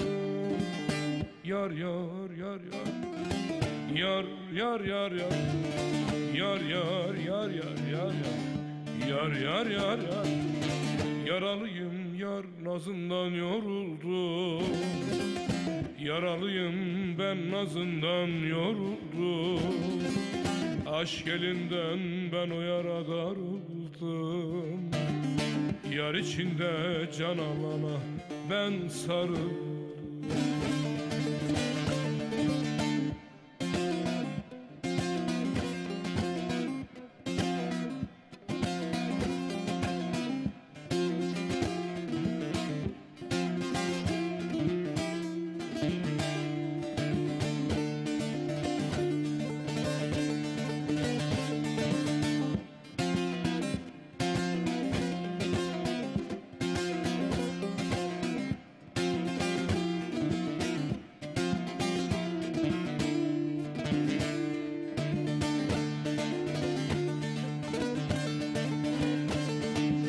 Boş ver deme kim cananın boş vermiş. Aşk yanarken can cananı fark etmiş. Yanar kara kuşlar yar çark etmiş. Yar olup da yek olana sarıldım. Aşk elinden ben o yara ben darıldım. Aşk elinden ben o yara darıldım. Yar yar deyip Şah Merdan'a sarıldım. Aşk elinden ben o yara darıldım. Yar yar deyip Şah Merdan'a sarıldım. Yar yar yar yar, yar yar yar yar, yar yar yar yar. Yar yar yar yar, yaralıyım yar nazından yoruldum. Yaralıyım ben nazından yoruldum. Aşk elinden ben o yara darıldım. Yar içinde can alana ben sarıldım.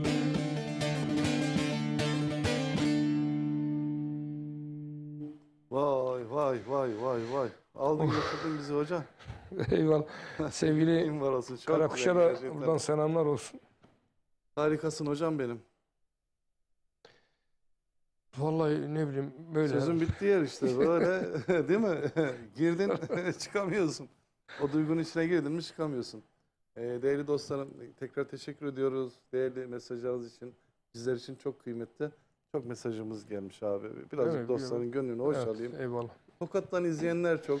Bir Mahsuni Şerif türküsü Tokat'a göndereceğim. Ne olur hepiniz kabul edin. Mesela Merdo'yu okuyabilirim. Sen de eşlik edersin değil mi Merdo? Ne olur Yani- tabii ki de ne demek istiyorum. Yani Uşak değil pardon o Hicaz. Hicaz değil mi? Süper, Aynen, süper. aynen. Sorun yok. Ben taktım abi Uşak'ı bugünlerde haberin olsun. İyi akşamlar. Yine Tokat Erba'dan sıradaki parçayı Uyar ve Çolak ailesine istiyorum. Teşekkürler demişler. Düzce'de Muradiye Megencik Kuyu'dan selamlar. Vahit Özçevik demiş. Biz teşekkür ediyoruz. İyi akşamlar. Sıradaki şarkıyı kardeşim Taner Barmak'a armağan etmek istiyorum. Kardeşim Taner seni çok seviyoruz demiş. Var olsunlar. Hayırlı akşamlar. Ben Ordünye'den Ertan Aksu. Sizlerden dostum Gül Cemali Cennettir Bana adlı türküyü seslendirir misiniz demiş, rica etmiş özellikle Cihan Kılavuz Bey'den. Seslendirirsen tabii ki okuruz. Bu türkü Kırklar evinde bulunan Fatih abime gelmek üzere tüm Aksu ailesine gelsin. Çok teşekkür ederim. Repertuarımızda varsa tabii ki Cihan Kılavuz'dan dinlemek bir ayrıcalıktır bu türkü. İyi yayınlar. Cihan Kılavuz'un sesinden Mihriban türküsünü istiyoruz. Sevil, Sait Doğan selamlar Ankara'dan değerli komutanımız. Bak komutanım ilk kez bir başka sanatçıdan eser istedi. Eyvallah. Bugün kandiller yanıyor diyorum. Yanıyorum. Okuyacaktım. Komutan olunca benim komutanım. Böyle hazır olda duruyorum. Anladın mı? Öyle mi? Onu okumayacağım. Neden okumayacağım? Çünkü Dilara Karaca geldi ama yetişemedi. Ondan dolayı bir dahakine Dilara'yı aldım da birlikte düet yapacağız. Ona sakladım değerli komutanım. Değerli dostum Cihan Kılavuz sana güzel bir türkü okur. Komutanım, komutan olunca başkan. Ne döverdin beni komutanım ah askerde. Canımsın şaka yapıyorum. Ali Kızıltuğ'dan bir Arguvan türküsü Kırıkkale Hasan Dede Köyü erenlerine gelsin Memiş Dede istemiş Cihan Kılavuz'dan. Sıradaki parçayı Tepeköyleri için olsun Nihalet Samsun benim köyümden. Sıradaki parça evet Merdo'yu size de göndereceğim efendim. Selamlar olsun tüm hemşehrilerime buradan. Ben Adana Karataş'tan Tekerci Mustafa Belçika'daki evlatlarıma ve torunlarıma Karadır Kaşlar'ın ferman yazdırır şarkısını ve tüm Karataşlara armağan ediyorum demiş. Mutlaka zamanımız el verdi mi onu okuyabilirim. Güzel Kürdi bir eser, türkü. Ben Adana Karataş'tan demiş. Selam Cihan Kılavuz'dan kendine ait bir eser. Ben Ergün Kılavuz demiş. Cihan abi. Böyle. Selam, Dostlar seni yalnız bırakmıyor. Ne kadar güzel. İyi yayınlar. İzmir'den Selma Yılmaz babam türküsünü istiyorum. Annem yengeme gelsin demiş. Teşekkürler efendim. Adıyaman'da yaşıyorum. Sıradaki parça depremzede ailesini, yakınlarını kaybedenlere gelsin demiş. Mekanları cennet olsun. Bol sabırlar ve güç diliyorum. Değerli dostlar. İyi akşamlar. Amcaoğlu Cihan ben. Sivas'tan Kazım sıradaki türkü tüm dersime armağan istiyorum demiş. Ediyorum demiş. Evet.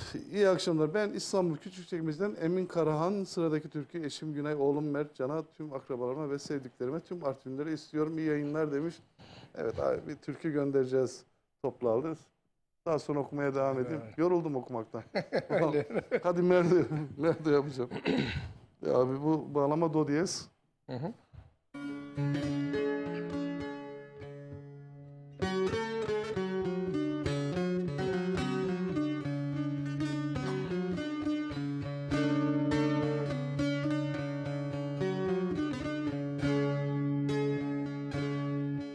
Sana bir gün olsun gülmedi hayat,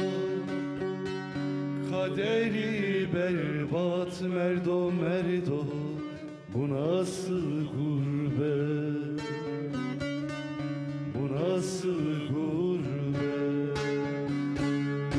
Kaderi berbat merdo merdo, bu nasıl gurbet, bu nasıl gurbet. Gelme demedim mi merdo, dönme demedim mi? Vururlar seni merdo merdo, söylemedim mi? Söylemedim mi? Vururlar seni merdo merdo, söylemedim mi? Söylemedim mi?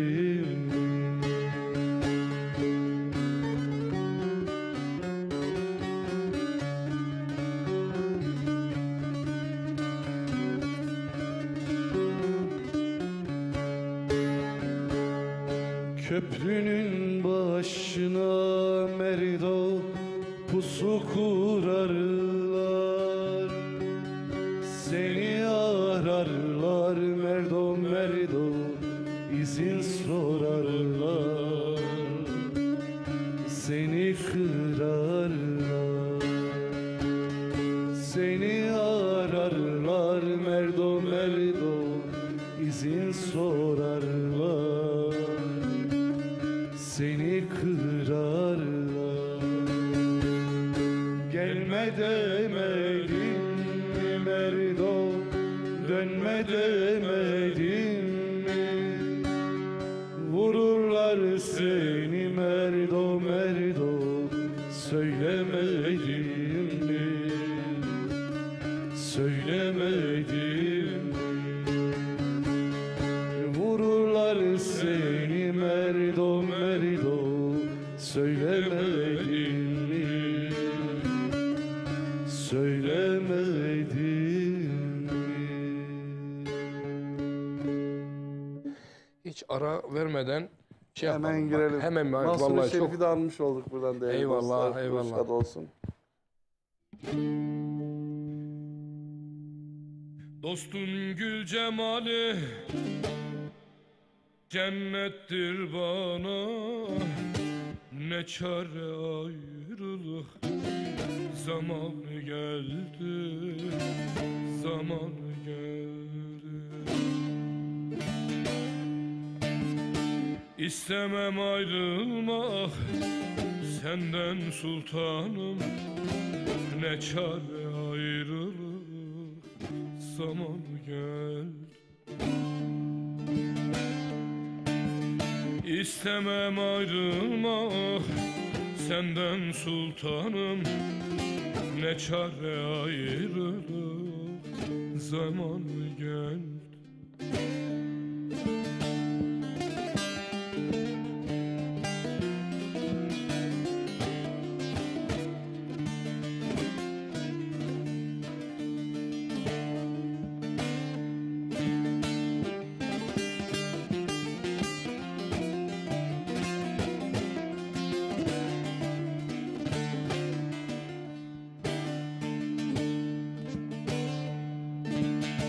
İstemem ayrılmak senden sultanım, gül cemale aşkı ile nadanım, ile nadanım.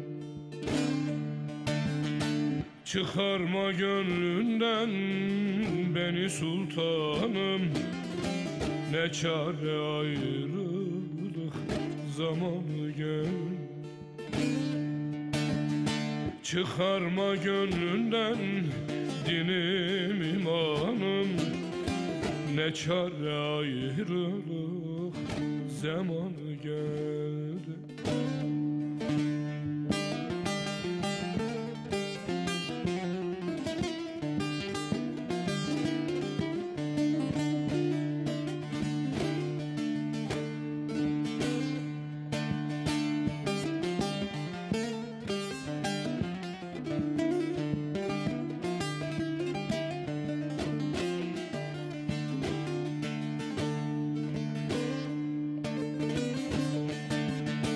Kul fakir aşık hakka yanandır. Hak erenler birbirine kanandır, ile kanandır. Dosta doymak olmaz, olmaz kanan erkandır. Ne çare ayrılık zamanı geldi. Dosta doymak olmaz, olmaz kanan erkandır. Ne çare ayrılık zamanı geldi.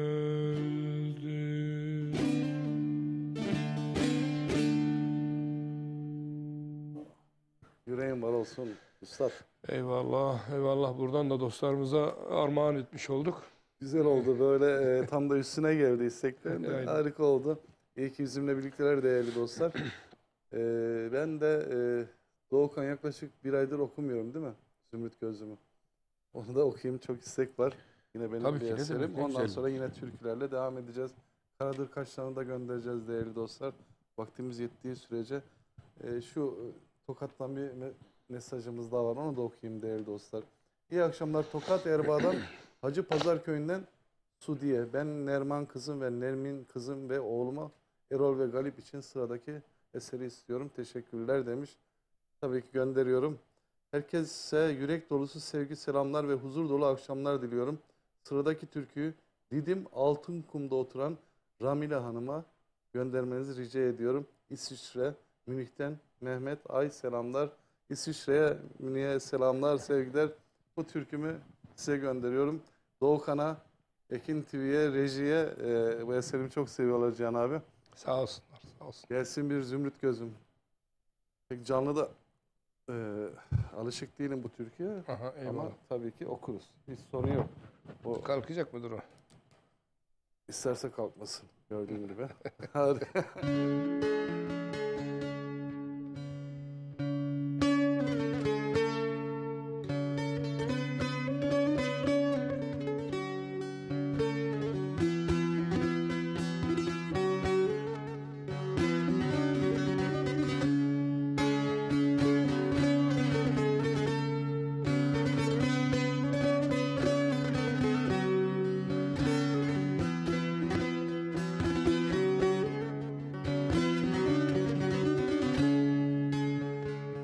Ya bu kent kayboldu sen gidince, ya da ben gittim bu kayıp kente.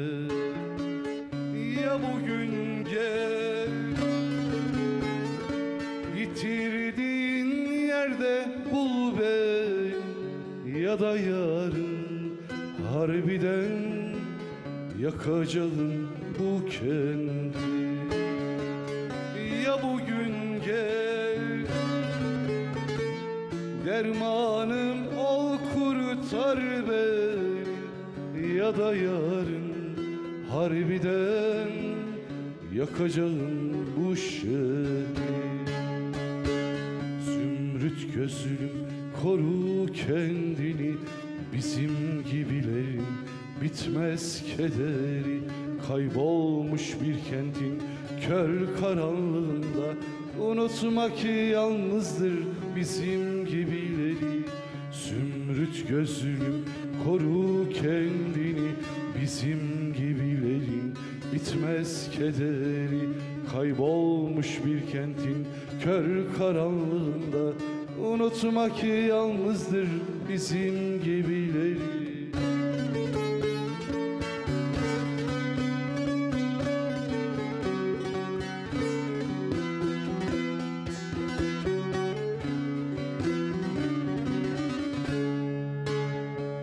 Hayat bir savaştı, bense savaşçı.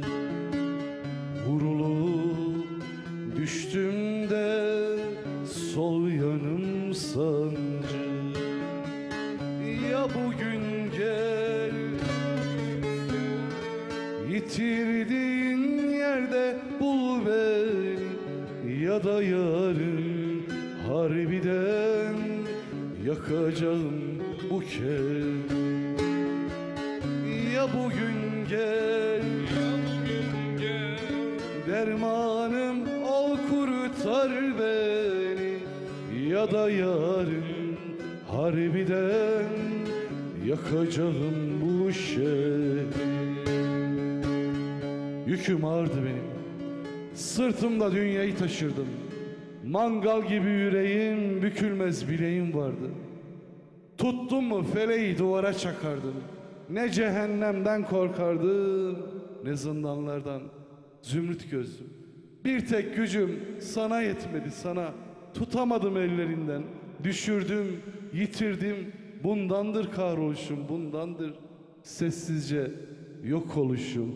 Zümrüt gözlüm, koru kendini, bizim gibilerin bitmez kederi. Kaybolmuş bir kentin kör karanlığında, unutma ki yalnızdır bizim gibileri. Ya Doğukancığım, geldi Zümrüt gözlüm sana. Eyvallah kardeşim, sağ ol. Doğukan'ımızın da gönlünü yaptık.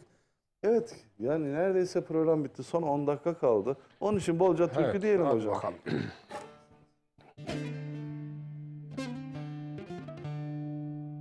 Bana ne yazdan bahardan, bana ne borandan kardan, bana ne yazdan bahardan, bana ne borandan kardan, aşağıdan yukarıdan yolun sonu görünüyor.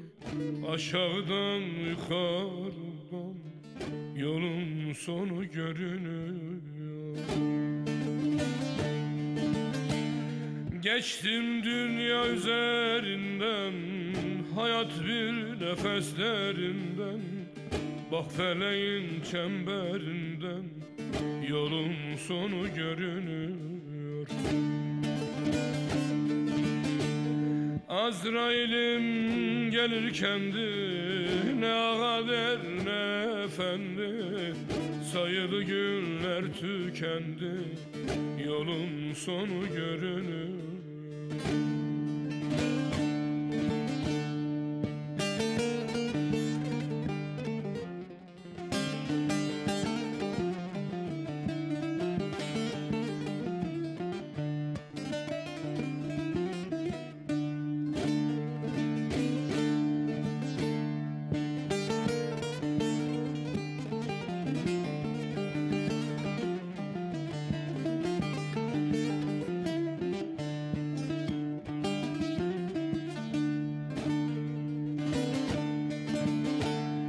Bu dünyanın direği yok, merhameti yüreği yok. Bu dünyanın direği yok, merhameti yüreği yok. Kılavuzun gereği yok, yolun sonu görünüyor. Kılavuzun gereği yok, yolun sonu görünüyor. Geçtim dünya üzerinden, hayat bir nefeslerinden. Bak feleğin çemberinden yolun sonu görünür. Azrail'im gelir kendi, ne ağa der ne efendi. Sayılı günler tükendi, yolun sonu görünüyor.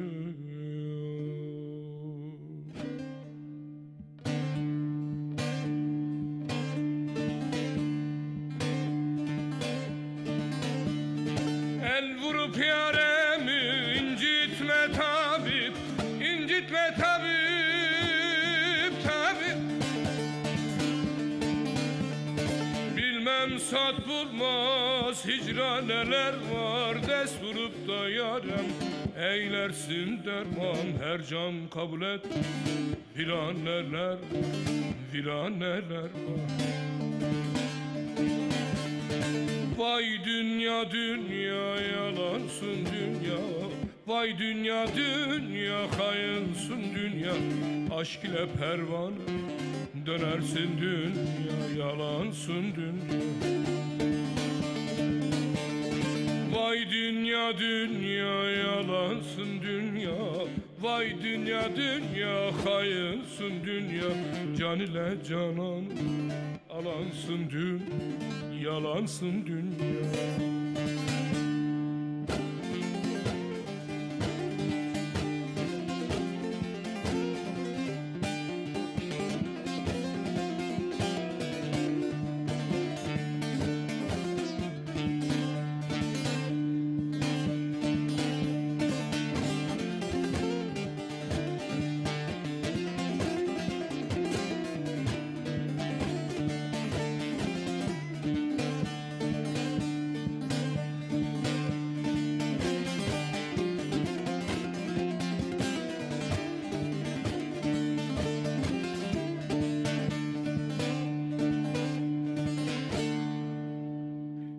Böyle bir yarım geçtik. Çok iyiydi ya. Devam etseydin ya. Evet, de sözlerini unuttum şimdi. Eyvah. Mesele oydu zaten, orada kaldım. Desene Fuat Yer hem de Uşak ne güzel okurdu biliyor musun? Çok güzel bir türküydü. Olsun tadımlık Bir de oldu, ben güzel şimdi oldu. bunu farklı yorumluyorum bu eseri. Çok iyi, Umarım girişte bunu çok şimdi, iyiydi. evet, öyle Farklı bir bir eser oldu. o şekliyle bunu tekrar canlandıracağız diye Harika, düşünüyorum. yüreğim var olsun. Hocam İnşallah ya olacak. programın sonuna geldik. İstemeyerek de. Bir vedamızı yapalım. Olur tabii ki, ne demek. Eyvallah diyelim dostlara. Eyvallah. Mesaj çeken dostlara çok teşekkür ediyoruz. Hepsini okuyamadık. Ne olur gönül koymayın. İsteklerin hepsini yerine getiremedik. Ama bir türkümüz mutlaka böyle etkilenmişsinizdir. Onu kabul edin. Umarım bir dahaki hafta tekrar okuruz. Değil mi Cihan Hocam? İnşallah. Ne diyorsun dostlara? Ben tüm canlara buradan İstanbul'dan selamlar gönderiyorum. Ekin ailesine, Ekin TV ailesine selam ediyor. Yüreklerinden öpüyorum herkesi. Emeklerine sağlık. Dinleyicilerin de yüreklerinden öpüyorum. Umarım bizlere eşlik etmişlerdir. Biz de onların yüreklerine girebilmişizdir. Ulaşmış olduk. Selam olsun. Evet, buradaki emeği de görüyorsun. Gerçekten evet. çok titiz bir çalışma. Yani görmemek Ekin TV mümkün şu anda bizim tarzımda türkü kanalları arasında en iyi durumda olan. Onun için de yönetim kurulu başkanımız Sayın Selahattin Bayram'a teşekkür ediyoruz. Gerçekten güzel bir televizyon oldu.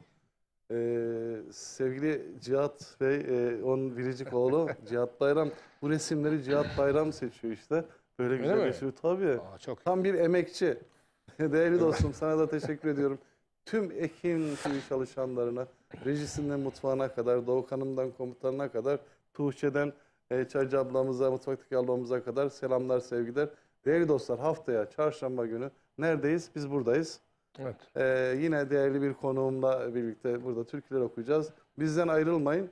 Mesajlarınızı şimdiden ama kışın da çok dikkat edin. Havalar çok soğudu. Eve nasıl gideceğim onu da bilmiyorum Cihan abi. Dışarısı felaket. Bay bay yapalım onu düşünüyorum. Gelin alın beni dostlar. Görüşmek üzere.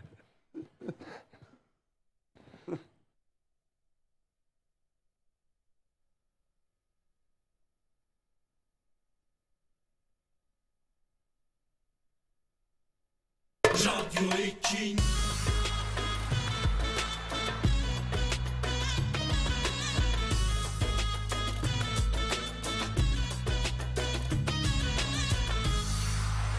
Radyo Ekin.